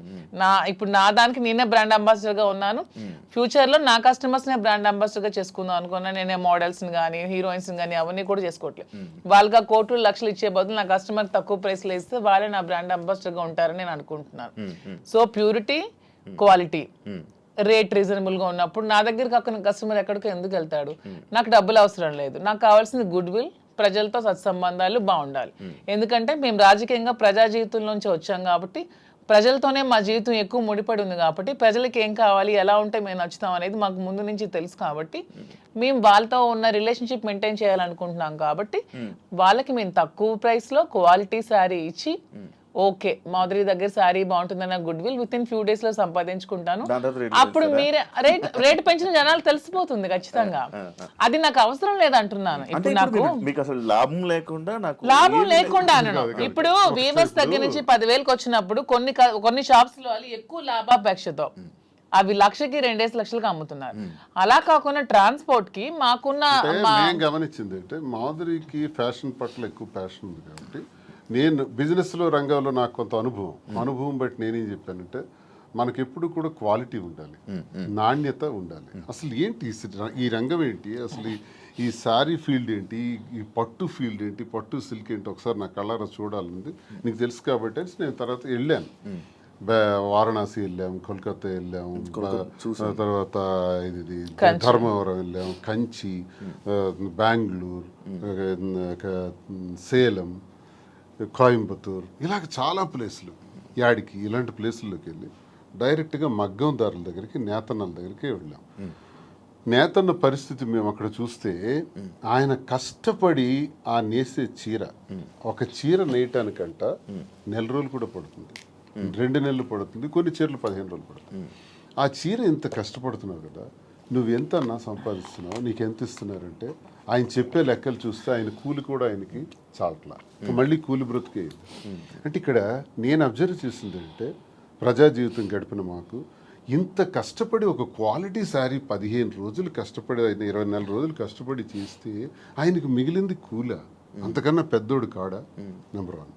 మరొకరు కూడా ఇక్కడ నష్టపోతున్నారు. ఆయన తయారు చేసినటువంటి ఆ శారీని ఉదాహరణకు ఒక 50,000కి అతనికి ఇచ్చి కొన్నారనుకోండి మధ్య దళారీలు, అది తెచ్చి హైదరాబాద్లో 3 లక్షలకు అమ్ముతున్నారు. మీకు తెలిసిన అంటే ఎన్ని రెట్లు ఎక్స్ట్రా అమ్మారు? 5-6 రెట్లు ఎక్స్ట్రా అమ్మేటప్పుడు నష్టపోయే మరో వ్యక్తి ఎవరంటే కస్టమర్. నేతన్న నష్టపోతున్నాడు, కస్టమర్ నష్టపోతున్నాడు. ఇది నేను గమనించింది. నేనేం చెప్పానంటే మనం లాభాపేక్షతో లాభాలు సంపాదించేయాలనుకుంటే 1,00,000 వ్యాపారాలు ఉంటాయి. నాకు తెలుసు చాలా వ్యాపారాలు ఉన్నాయి. ఇందులో నువ్వు ఇంట్రెస్ట్ పెడుతున్నావు కాబట్టి ఇందులో చెయ్యాలి అనుకుంటే నా తాలూకు ఉద్దేశం అంటే నాణ్యత ప్రాధాన్యత, నాణ్యతే ప్రామాణికం. ఈ 2 మైండ్లో ఎప్పుడు పెట్టుకో. Quality is our predominance. ఈ 2 బ్రెయిన్లో పెట్టుకుని ఆ ఏదైతే నేతన్న దగ్గర తీసుకుంటున్నామో ఆ నేతన్నకి మనం ఆర్థికంగా సహకరించి మరికొంత వెసులుబాటునిచ్చి అతను నేసేటట్లు చేసి అవన్నీ కలెక్ట్ చేద్దామని చెప్పి ఇప్పుడు 4-5 నెలల్లో మొత్తం దేశం నలుమూల నుంచి కలెక్ట్ చేసి దాన్ని స్టోర్లో పెట్టేటప్పుడు దానికి జిఎస్టీలు, ట్రాన్స్పోర్ట్ ఛార్జెస్, ప్రాఫిట్స్, మెయింటెనెన్స్ అన్నీ వేసుకుంటే 50,000 రూపాయల సారీని ఎంత కమ్మొచ్చు? 80,000కి అమ్మండి, 90,000కి అమ్మండి, అయితే 1,00,000కి అమ్మండి. 3 లక్షలు ఏంటండి? ఇది మోసం కదా కస్టమర్కి. మరి 3 లక్షలకు అమ్మిన లాభంలో కొంతైనా నేతనికి ఇస్తున్నావా? అది కూడా నష్టమే కదా నేతనికి. ఈ 2 ఆలోచించి ఈ 2 బ్యాలెన్స్ చేసి బిజినెస్ సక్సెస్ఫుల్గా రన్ అవ్వాలంటే వ్యాపారం పెట్టిన తర్వాత ఆ వ్యాపార యజమాని ఎవరన్నది జనానికి తెలుస్తుంది. వ్యాపారం పెట్టక ముందే మేమెవరమో జనానికి తెలుసు. కాబట్టి మా మీద ఒక ఎక్స్పెక్టేషన్ ఉంటుంది, ఒక నమ్మకంతో మా దగ్గరికి వచ్చేటప్పుడు ఆ కస్టమర్ ఆ కళ్ళల్లో నేను సరైన ప్రైస్ ఇచ్చాను అన్నటువంటి ఆనందాన్ని మేము చూడాలి. అరే నేను ఈ స్టోర్కి వచ్చి చాలా ఎక్కువ డబ్బులు ఇచ్చేసాననే బాధని ఎక్కడ ఏ కళ్ళల్లో కూడా మనం చూడకూడదు అన్నది మా ప్రధానమైనటువంటి ఉద్దేశం. నేతన్న దగ్గర నుంచి కస్టమర్కి మధ్యలో బాధ్యత వహిస్తూ రీజనబుల్ ప్రైస్, సరసమైన ధర ఇవ్వాలన్న దానితో ఇది ప్రారంభించి ఒక 6 బ్రాంచెస్, తర్వాత విజయవాడ, విశాఖపట్నం, రాజమండ్రి, కాకినాడ, బెంగళూరు కూడా అనుకుంటున్నాం. ఇంకా జ్యువెలరీ కూడా స్టార్ట్ చేద్దామని ప్లాన్ చేస్తున్నాం. ఒక మంచి ఆలోచనతో దువ్వాడ శ్రీనివాస్ చీరలు అమ్ముతున్నాడా, దువ్వాడ శ్రీనివాస్ ఇలా అయిపోయాడా, అలాగే ఎవరైనా ప్రచారాలు చేసుకుంటే దువ్వాడ శ్రీనివాస్ రాజకీయం వదిలేడు, పదునైనటువంటి భాష వదలడు, తూర్పార పడ్డానికి ఎంత తోడైనా సరే ఆగే ప్రసక్తే లేదు, ప్రశ్నిస్తాడు. దువ్వాడ శ్రీనివాస్ రాజకీయం అనే గ్రౌండ్ ఫీల్డ్ వదిలేడు. దయచేసి ఆ భ్రమల నుంచి బయటపడమని వాళ్ళకి నేను సవాల్ చేస్తున్నాను. వ్యాపారం చేయాలని మాధురికి సహకారంగా పూర్తిగా ఉంటాను. తాను చేసే ఈ పట్టు సిల్క్స్లో ఈ స్టోర్స్ని బాగా డెవలప్ చేసే విధంగా, దాంతోపాటు యాడింగ్ జ్యువెలరీ కూడా విమెన్కి కావాల్సిన వాటి పైన ఆమెకి జ్యువెలరీలో కూడా బాగా నాలెడ్జ్ ఉంది కాబట్టి అవి కూడా పెట్టి అవి కూడా సరసమైన ధరలకి ఇచ్చే విధంగా మేము చేస్తామే తప్ప లాభాపేక్ష కోసం ఏదో అలా తప్పుడు పద్ధతుల్లో లాభం సంపాదించాలనే ఉద్దేశం కదా. అలా అనుకుంటే చాలా వ్యాపారాలు ఉన్నాయి. మా ఉద్దేశం అందుకే కాంచీపురం ఒకళా సిల్క్స్ అని కూడా పేరు పెట్టాం. ఒకళా మాత, ఒకళా మాత అంటే వెంకటేశ్వర స్వామి తల్లి. ఇంకో హిస్టరీ కూడా మేము దానికి కనెక్ట్ అయినాం. ఎందుకు కనెక్ట్ అయ్యంటే వెంకటేశ్వర స్వామి పేరు పెట్టచ్చు. నేను వెంకటేశ్వర స్వామి భక్తులు, మేము స్వామి భక్తులుగా స్వామి వారి తల్లి పేరు ఒకళా మాత పెడదామని. ఎందుకంటే ఒక చిన్న స్టోరీ ఉంది. ఒకళా మాత ద్వాపర యుగం ముందు యశోదాదేవి, యశోదాదేవిగా కృష్ణుడికి తల్లిగా పుట్టారు. మరి కృష్ణుడికి ఆ యుగధర్మం ప్రకారం, ఆ అవతారం తాలూకా పద్ధతి ప్రకారం ఆయనకి చాలా వివాహాలు జరిగాయి. ఆ వివాహాల్లో ఎక్కడా కూడా యశోదాదేవి పాత్ర లేదు. అప్పుడు ఆమెకు కోరుకుంటుంది, నా కొడుక్కి నేను పెళ్లి చేయలేకపోయానని. అది విష్ణువుకి తెలియజేస్తే విష్ణువు చెప్తారు, అమ్మా ఈ జన్మలో నీకు అది సాధ్యపడలేదు, కలియుగాంతంలో నువ్వు నాకు వివాహం చేస్తావు దగ్గరుండి అని మాటిస్తారు. ఆ మాట ప్రకారమే కలియుగాంతంలో ఆమె ఈ 7 కొండల్లోనే పుట్టి అక్కడే నివసిస్తూ ఓ కుటీరంలో ఉండగా కొన్ని కారణాల వల్ల వైకుంఠం నుంచి ఆ కొండపైనకి రావటం జరుగుతుంది వెంకటేశ్వర స్వామి. అప్పుడు నిరాడంబరుడుగా వచ్చి ఆ కుటీరానికి చేరినప్పుడు ఆమె చూస్తారు. నువ్వెవరు బాబు అని అడిగితే ఆయన సమాధానం చెప్పారు, నీ ఊరు అంటే అన్ని ఊళ్ళు నావే, నీ పేరు అంటే అన్ని పేర్లు నావే అని చెప్తారు. అప్పుడు ఒకళాదేవి ఉకుళామాతగా కదా జన్మించారు. నీ పేరు శ్రీనివాసుడు అని పేరు పెడతాను, ఇక నుంచి నేను శ్రీనివాసుడు అని పిలుస్తాను అంటే వెంకటేశ్వర స్వామికి శ్రీనివాసుడు అని పేరు పెట్టింది ఉకుళామాత. అక్కడి నుంచి అప్పుడు చెప్తారు ఆయన ఎవరన్నది ఆమెకు అర్థం అవుతుంది. అమ్మా, గత జన్మలో నీకు ఇచ్చిన మాట ప్రకారం నేను వచ్చాను, ఆకాశరాజు కుమార్తె పద్మావతికి ఇచ్చి నా వివాహ ఏర్పాట్లు నువ్వే దగ్గరుండి చెయ్యని చెప్తారు. అప్పుడు తల్లిగా ఆకాశరాజు దగ్గరికి వెళ్ళి పద్మావతితో మాట్లాడి శ్రీనివాసుడికి ఇచ్చి వివాహం చేసే దానిలో వివాహ వేడుకలు ఎంత బ్రహ్మాండంగా చేస్తారంటే ఉకుళమాత. పెళ్లి కూతురు ఎలా ఉండాలి, పెళ్లి కొడుకు వెంకటేశ్వర స్వామి సాక్షాత్ ఎలా ఉండాలి, పెళ్లికి డబ్బులు కావాలి, ప్రతి పెళ్లికి అప్పు అవుతుంది, అందుకే ఆ అప్పు కోసం కుబేరుడి దగ్గర అప్పు తెచ్చి పెళ్లి చేయటం, ఆ అప్పే ఇప్పటి వరకు వెంకటేశ్వర స్వామి వడ్డీ కాసుల వాడిగా తీర్చుతుంటాం.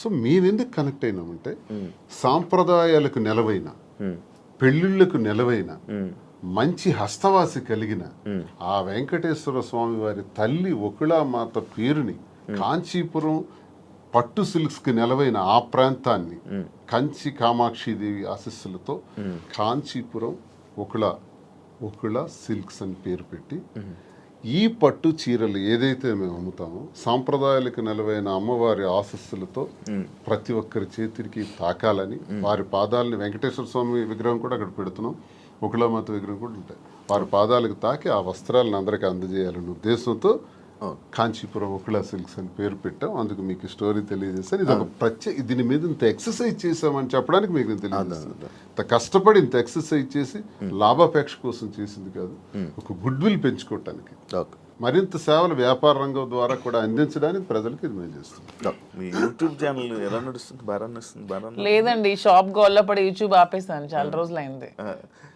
స్టార్టింగ్ లో మీ యూట్యూబ్ ఛానల్ కి ఎంతో తక్కువ మంది ఫాలోవర్స్ ఉండేవాళ్ళు, అలాగే ఈ మధ్య ఈ ఇష్యూ అయిన తర్వాత మంచి సబ్స్క్రైబర్ తో, మంచి వ్యూవర్షిప్ తో, అదే చాలా లక్షల సబ్స్క్రైబర్ మంచి వ్యూవర్షిప్ తో వెళ్ళింది, మంచి సక్సెస్ అయినట్టుంది యూట్యూబ్ అంతా.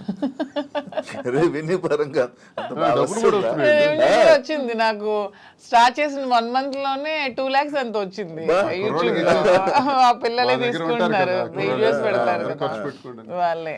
తర్వాత మరి గ్యాప్ వచ్చింది, నేను షాప్ హడావుడిలో పడి ఈ సారీ వీవింగ్ చేయించడం, వీవర్స్ దగ్గర యూట్యూబ్ ఛానల్ వాళ్ళకి ఇచ్చారు, బట్ మీరు లోపల కనబడతారు అంతే. అంతే. నాకు లోపల రెవెన్యూ కోసం కాదు, నాకు పబ్లిక్ తో ఇంటరాక్షన్ కావాలి, పీపుల్ నాకు దగ్గర అవ్వాలి. ఫేమింగ్ అంటే ఫేమ్, జనాల్లో ఫేమ్ అంటే ఒక అందరూ నన్ను గుర్తుపట్టాలి, ఈ ఫేమ్ పిచ్చి ఉందా? ఎందుకు ఉండదు? మీకు లేదా? మీకు లేదా? నాకు తెలియకుండా కాదు అడుగుతున్నా. ఫేమ్ ఎవరికైనా ఉంటుంది, మనిషి లక్షణమే అది, ఎవరికైనా ఉంటుంది, ఎందుకు ఉండదు? మనం గొప్పగా ఉండాలి, ఫేమ్ రావాలి, అందరూ మనం గుర్తుపట్టాలి. సినిమాలో నటించాలని కోరికలు ఉన్నాయి? సినిమాలో నటించాలని కోరిక కూడా ఉంది నాకు,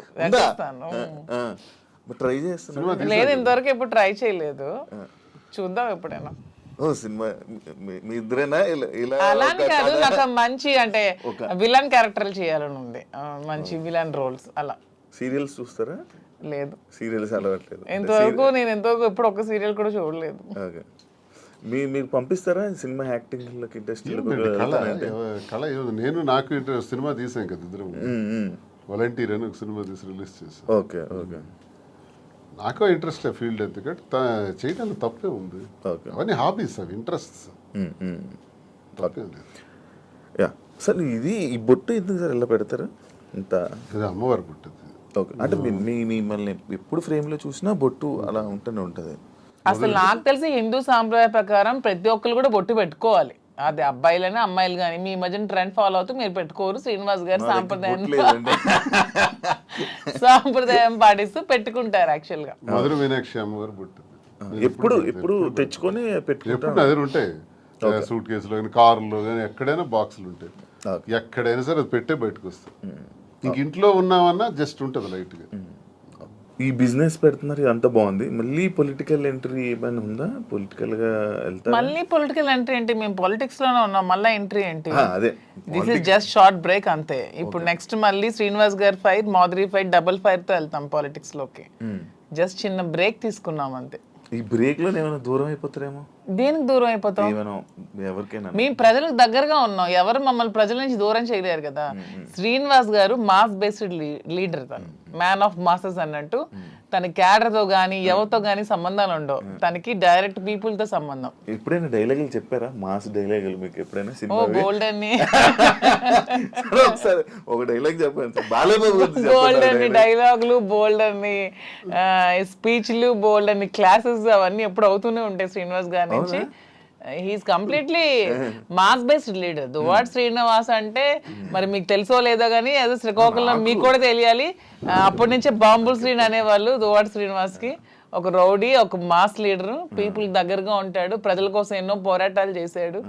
ఈవెన్ షూటెడ్ సైట్ ఆర్డర్స్ వచ్చాయి అతని మీద, కాల్పులు కూడా ఎదురెళ్లారు. అలా పోరాట యోధుడు అతను. అతన్ని ఎవరు బీట్అవుట్ చేసి రాజకీయాల నుంచి తప్పించే ఇది కూడా ఎవరికి ఉండదు. అవన్నీ జస్ట్ ఇది చిన్న బ్రేక్ తీసుకున్నారు. మాస్కే చూసి పడిపోయి ఉంటారు. మాక్సిమం శ్రీనివాస్ గారిలో నాకు ఈ వ్యక్తిత్వం ఇష్టం అని చెప్తాను ఏమేమి కదా. నచ్చింది సార్లు, మీకు ఏం నచ్చింది మామూలుగా? హీఈస్ వెరీ హానెస్ట్ అండి.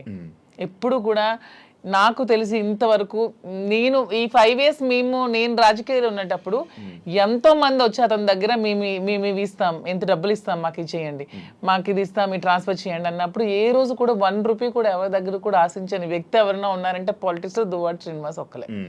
ఈవెన్ కాకరాపల్లి అప్పుడు థర్మల్ పవర్ ప్లాంట్ ఉద్యమంలో కూడా తనకు 20 crores తెచ్చి ఆఫర్ ఇచ్చారు కంపెనీ వాళ్ళు.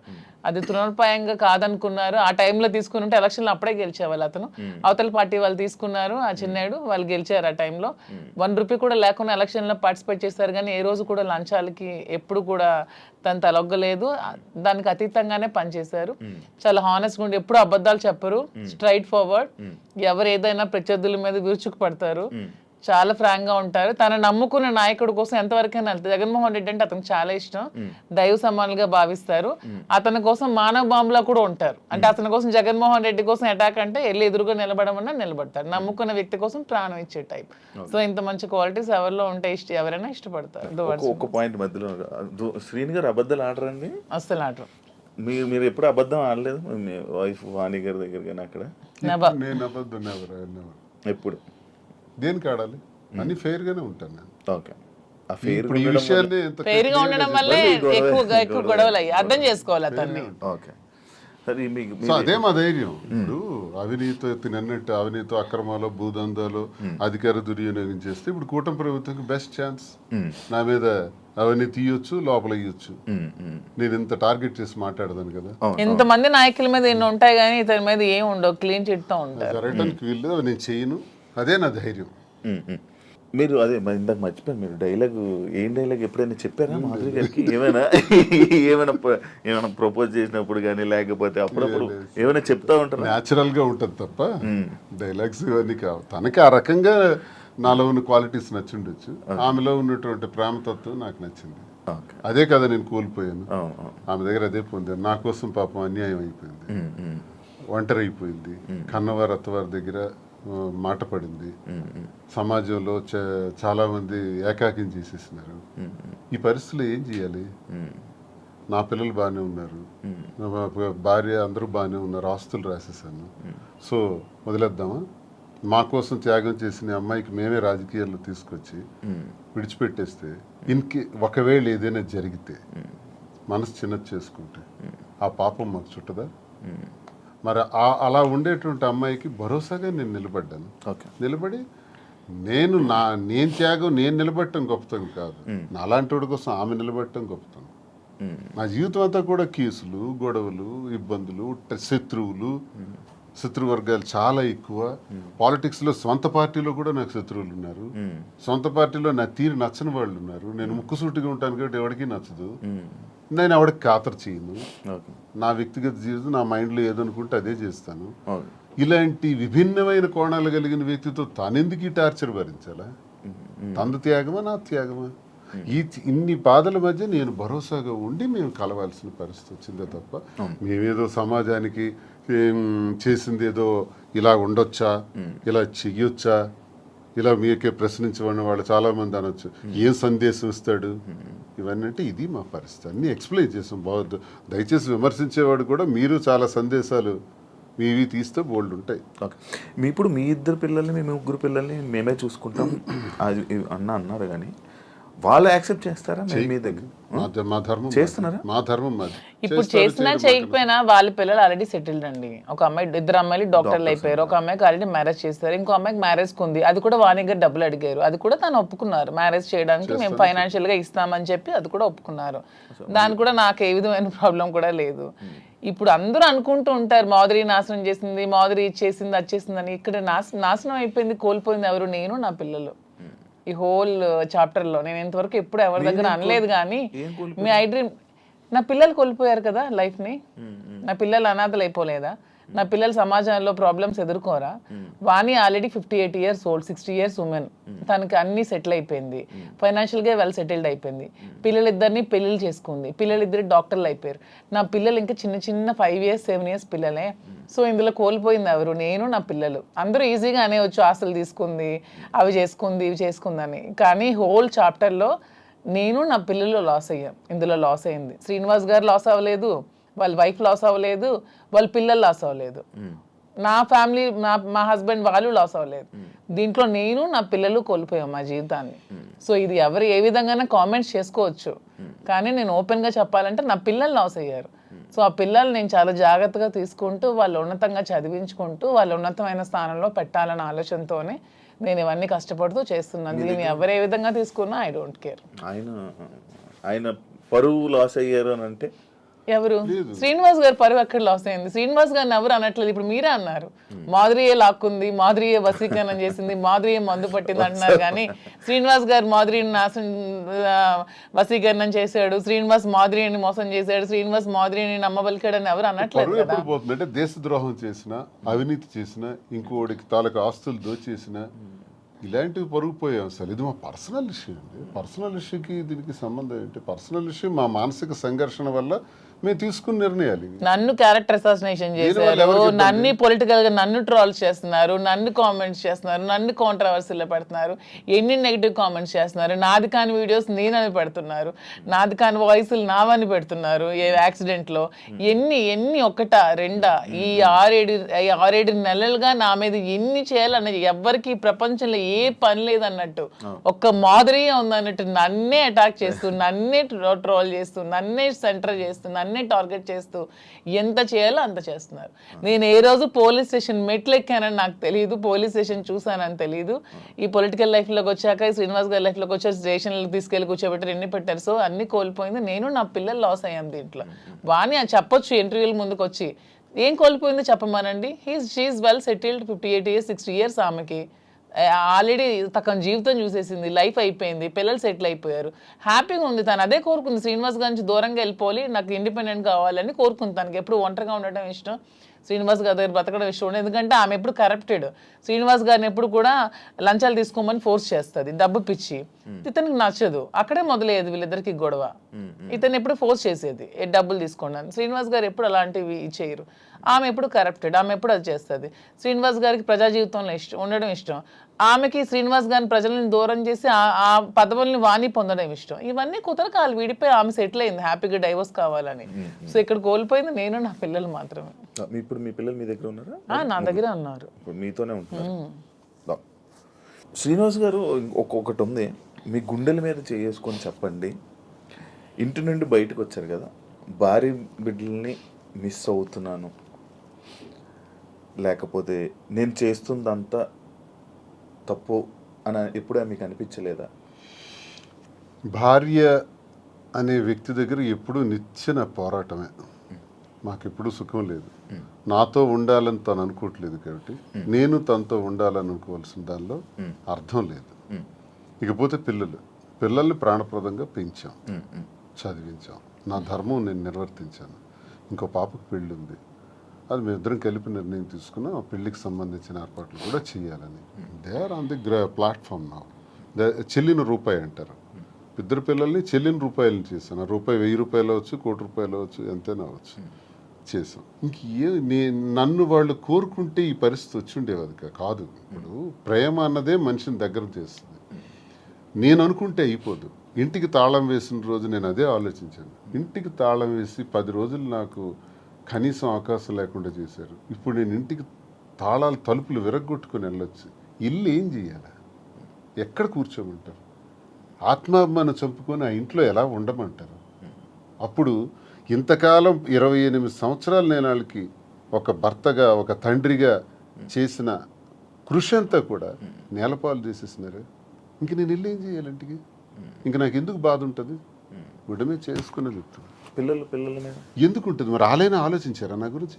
అమ్మ ఒకటే నాన్న ఒకటే అనుకోవాలి, ఆలోచించారా? కాదు, ఒక భార్యని అనే వర్డ్ ఏదైతే ఉందో బూతు, భార్య పిల్లల్ని అలా అందరి ముందు మీడియా ముందు అలా అనడం కరెక్టా? ఎవరన్నారు?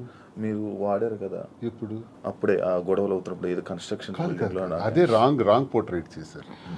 నేను పలాసలో ఉన్నాను. పలాస నుంచి ఇంటికి వచ్చి నాకు తెలిసింది ఏంటంటే ఇంటి మీదకి దాడి చేశారని.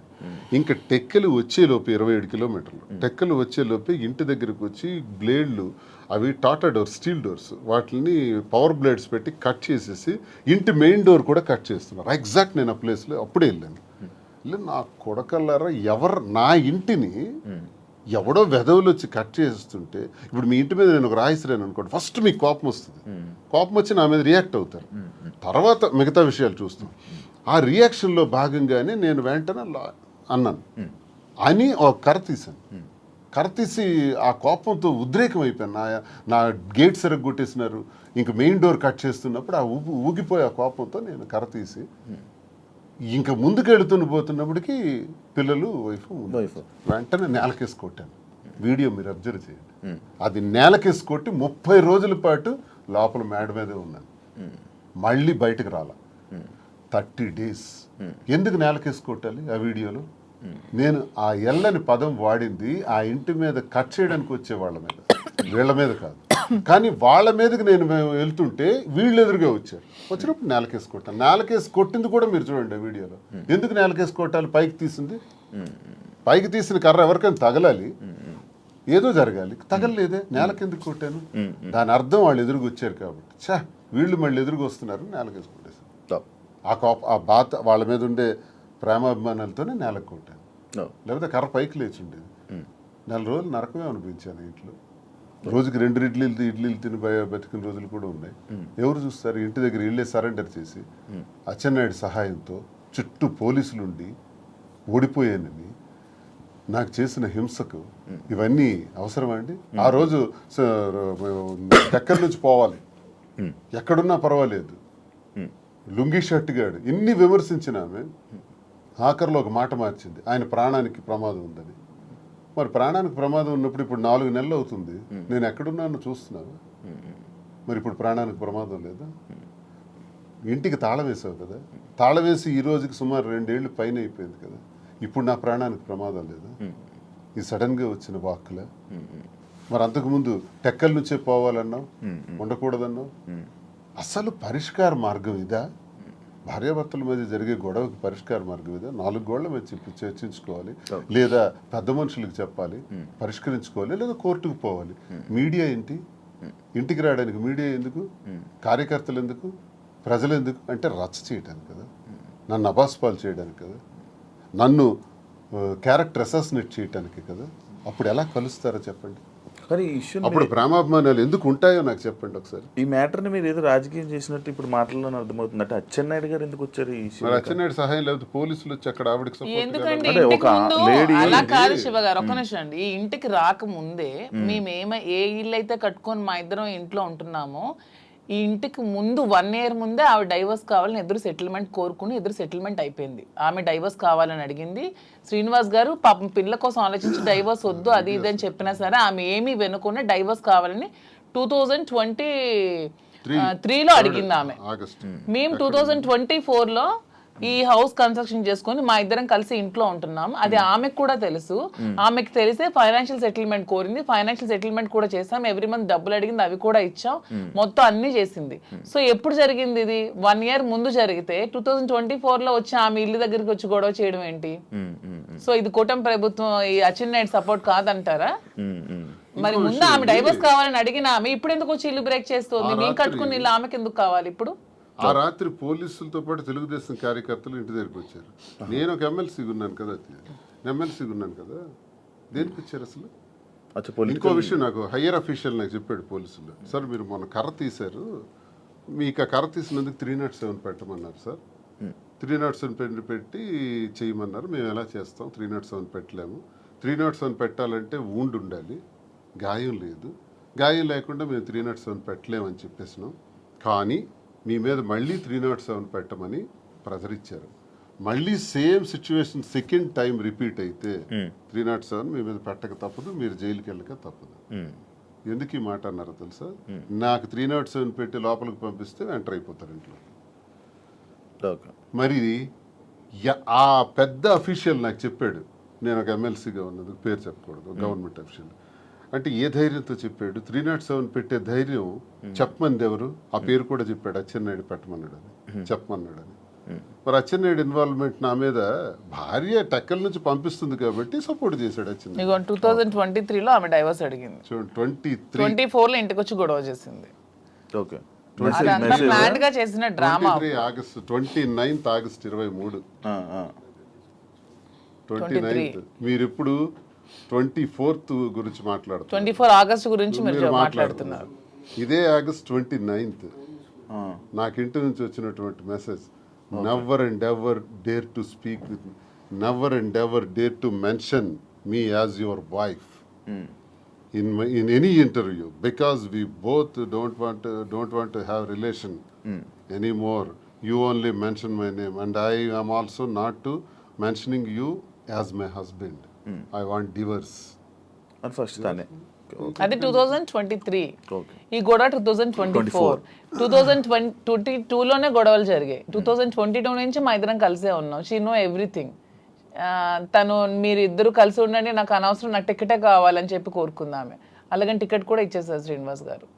అయినా సరే ఆమె నిలబెట్టుకోలేకపోతే పార్టీ మళ్ళీ శ్రీనివాస్ గారు టికెట్ ఇచ్చింది.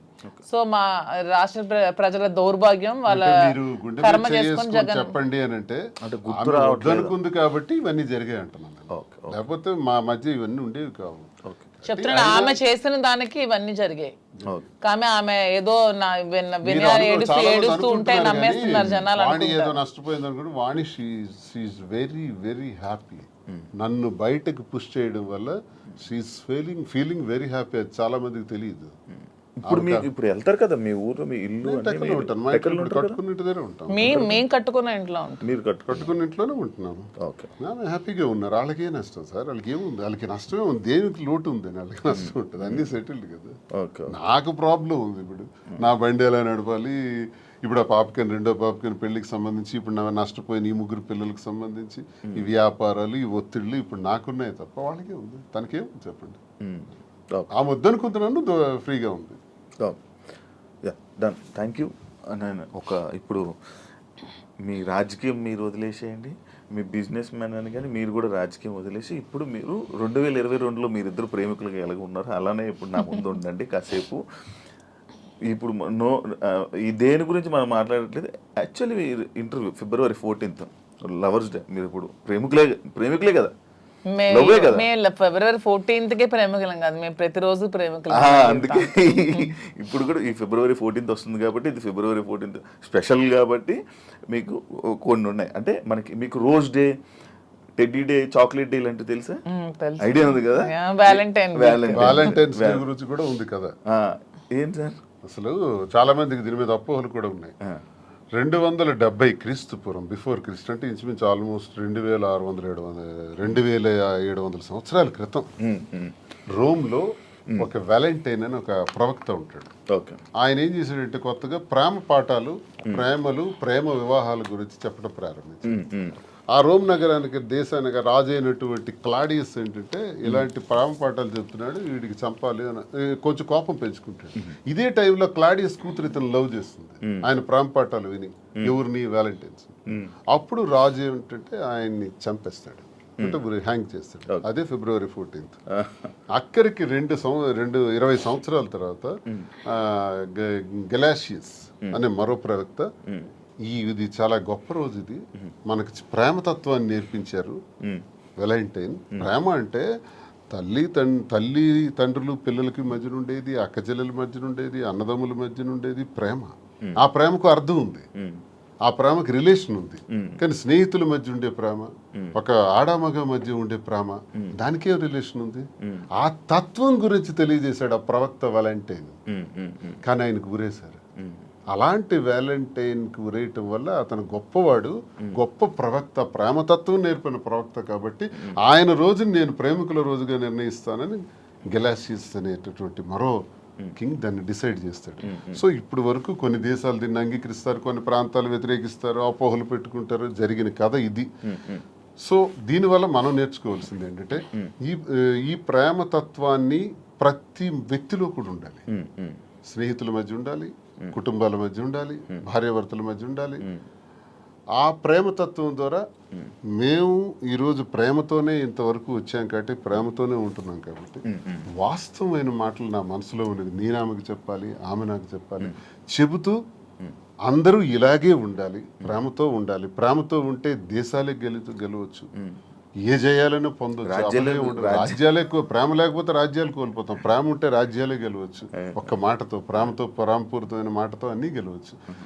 కాబట్టి ప్రేమతత్వాన్ని పెంచుకోవాలని వ్యాలంటైన్స్ డే చెప్పిన ఈ రోజుని ఒక 10 రోజుల పండగగా, 5 రోజుల పండగగా, 3 రోజుల పండగగా చేసుకుంటారు. అదే మీరు ఇప్పుడు చెప్పిన టెడ్డీ అని.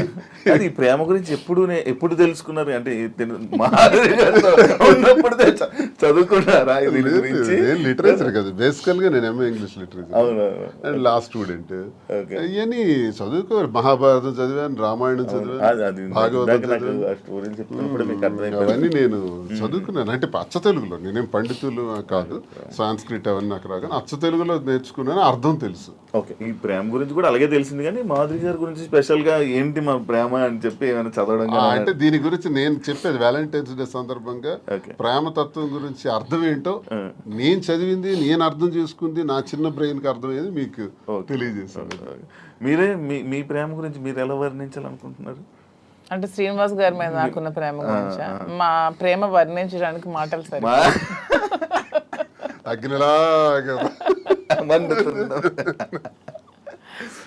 ఇప్పుడు నేను ఈ రోజు వరకు ఎప్పుడు నా జీవితంలో వ్యాలంటైన్స్ డేకి ఈ డేస్ ఏవైతే ఉంటాయో అది నాకు ఎక్స్పీరియన్స్ లేదు. బట్ నేను ఎప్పుడు చూడలేదు. అంటే ఎలా ఇచ్చుకుంటారు, ఎలా మాట్లాడుకుంటారు, నేను ఉండేది అవన్నీ అయిపోయాయి సార్. కానీ ఇప్పుడైతే ఏం లేదు, ఖాళీ. ప్రేమ ఉండాలి జీవితంలో. దొరకట్లేదు సార్. నేను ప్రేమనిస్తున్నాను. చూడండి, ఎవరైనా శివన్ మీరు ఎప్పుడైతే ప్రేమిస్తారో గ్యారంటీగా ప్రేమించే వ్యక్తులు దొరుకుతారు. ఈ రోజు మీకు చెప్తాను, నేను అందరికీ ప్రేమనిస్తున్నాను సార్. అంత ప్రతి ఒక్కరిని ప్రేమిస్తున్నాను. కానీ నన్ను ఎవరు ప్రేమించారు? ప్రేమిస్తారు.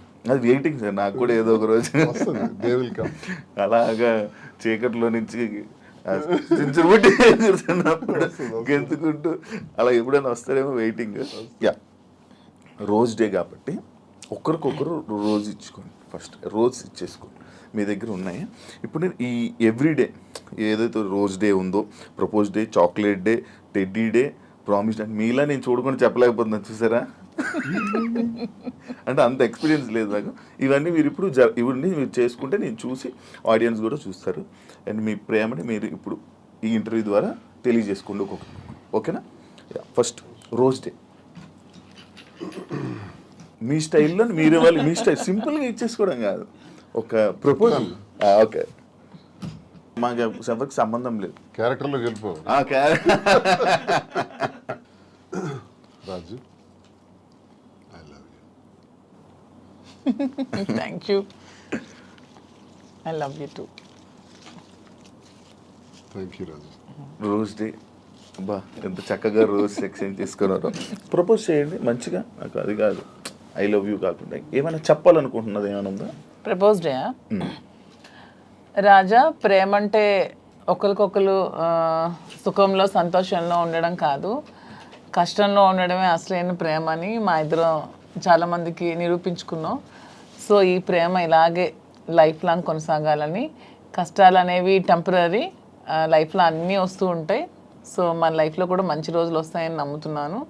సో ఇలాగే మన లైఫ్ లాంగ్ ఇద్దరు ప్రేమిస్తూ ఇలాగే హ్యాపీగా ఉండాలని కోరుకుంటూ ఈ ప్రపోజ్ డే రోజు నీకు ఐ లవ్ యూ చెప్తున్నాను. ఐ లవ్ యూ రాజా. చాలామంది జీవితంలో ఆశయాలు, కోరికలు ఉంటాయి. అవి సాధించాలనుకునేటప్పుడు వచ్చే అవాంతరాల వల్ల అరే నాకు ఇది కాలేదే, నేను అనుకున్నది జరగలేదని వెంటనే ఒక రకమైన డిప్రెషన్లోకి పోయి ఆత్మహత్యలకి, జీవితాలు త్యజించడానికి రెడీ అవుతున్న వాళ్ళ గురించి నేనేం చెప్తున్నానంటే ఈరోజు ప్రేమతో ఏదైనా సాధించవచ్చు, ఎటువంటి విజయాలైనా సాధించవచ్చు. మేమిద్దరం ఇన్ని కష్టాల మధ్య, మాది ఆత్మహత్యా సదృశ్యమే, సామాన్యమైన విషయం కాదు. కానీ ఎన్ని కష్టాల మధ్య, ఎన్ని హడిల్స్ మధ్య, ఇన్ని ఇష్యూస్ మధ్య ఎదుర్కొంటూ సమాజంలో మళ్ళీ నిలదొక్కుంటూ నిలబడగలుగుతున్నామంటే ప్రేమే కారణం. మన ఇద్దరి తాలూకా ఈ స్నేహం, ఈ ప్రేమ శాశ్వతం. సూపర్. చాక్లెట్ డే అన్ని డేస్ మీతో ఇప్పుడే ఇప్పుడు ఎక్స్పీరియన్స్ అవ్వలేదు కదా మీరు కూడా ఎప్పుడు? యా, చాక్లెట్ డే నాకు హార్ట్. ఇప్పుడు మీ ఇద్దరు ఆ చాక్లెట్ని ఓపెన్ చేసుకొని ఆ హార్ట్ అందులో ఒక చాక్లెట్ ఇద్దరు పంచుకొని షేర్ చేసుకొని ఒకరి నోరు ఒకరు క్లిప్ చేసుకోండి. వ్యాలంటైన్స్ డే సందర్భంగా ఈరోజు chocolate day. Very good. Hot.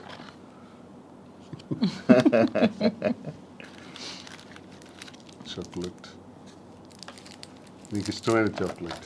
నాకు యాక్చువల్గా చాక్లెట్స్ అంటే చాలా ఇష్టం. అవునా? అందుకే సార్ తెచ్చి ఇచ్చారు. ఏదైనా వేడుక స్వీట్తోనే స్టార్ట్ చేస్తారంట. సో ఈ స్వీట్ లాగే మన ఇద్దరి మధ్యలో ఇంకా స్వీట్గా ఉంటారని love sweet chocolate.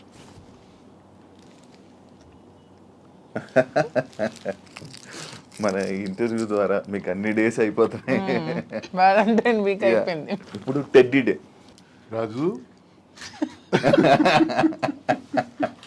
Valentine's day సందర్భంగా ఈ టెడ్డీ బేర్ ఇది నీలాగే ఉంది, నీ mind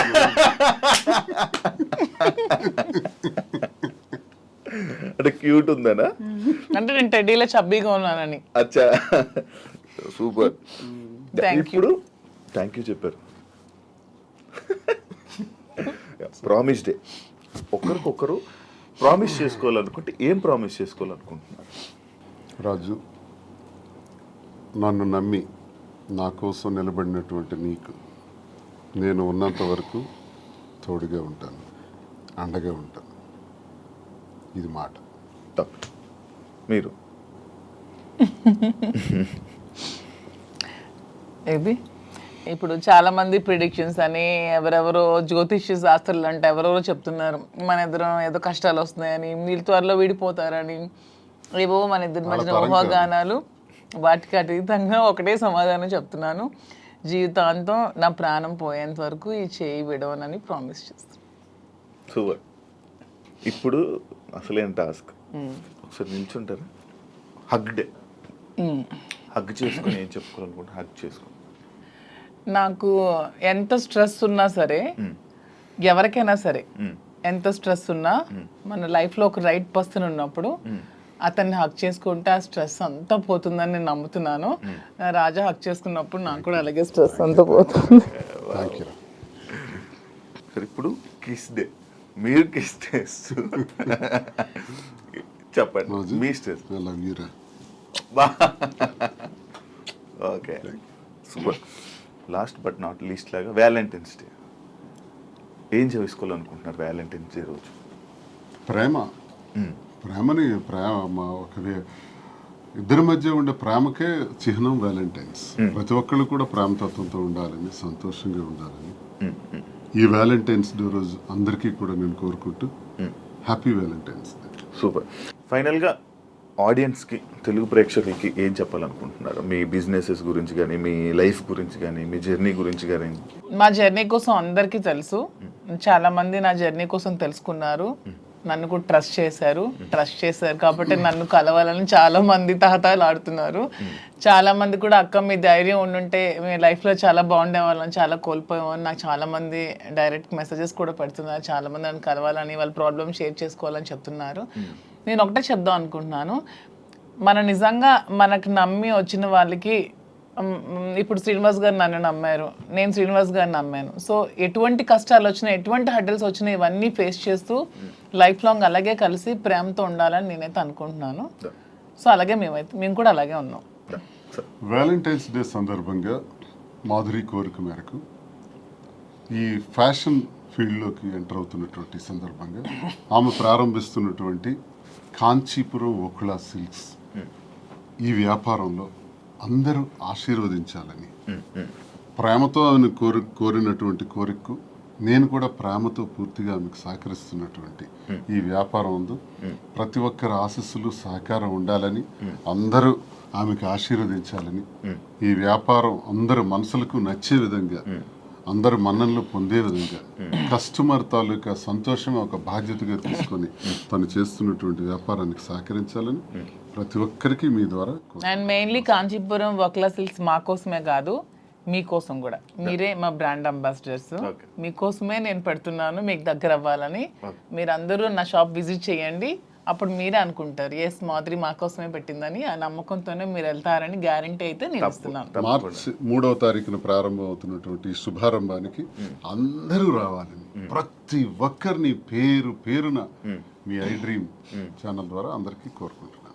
thank you so much Srini గారు అండ్ మాధురి గారు ఇంటర్వ్యూ ఇచ్చినందుకు, మీ ప్రేమని మాతో షేర్ చేసుకున్నందుకు, అండ్ మీ విషయాల్ని, మీ పర్సనల్ విషయాలను కూడా మాతో షేర్ చేసుకున్నందుకు థ్యాంక్ యూ సో మచ్.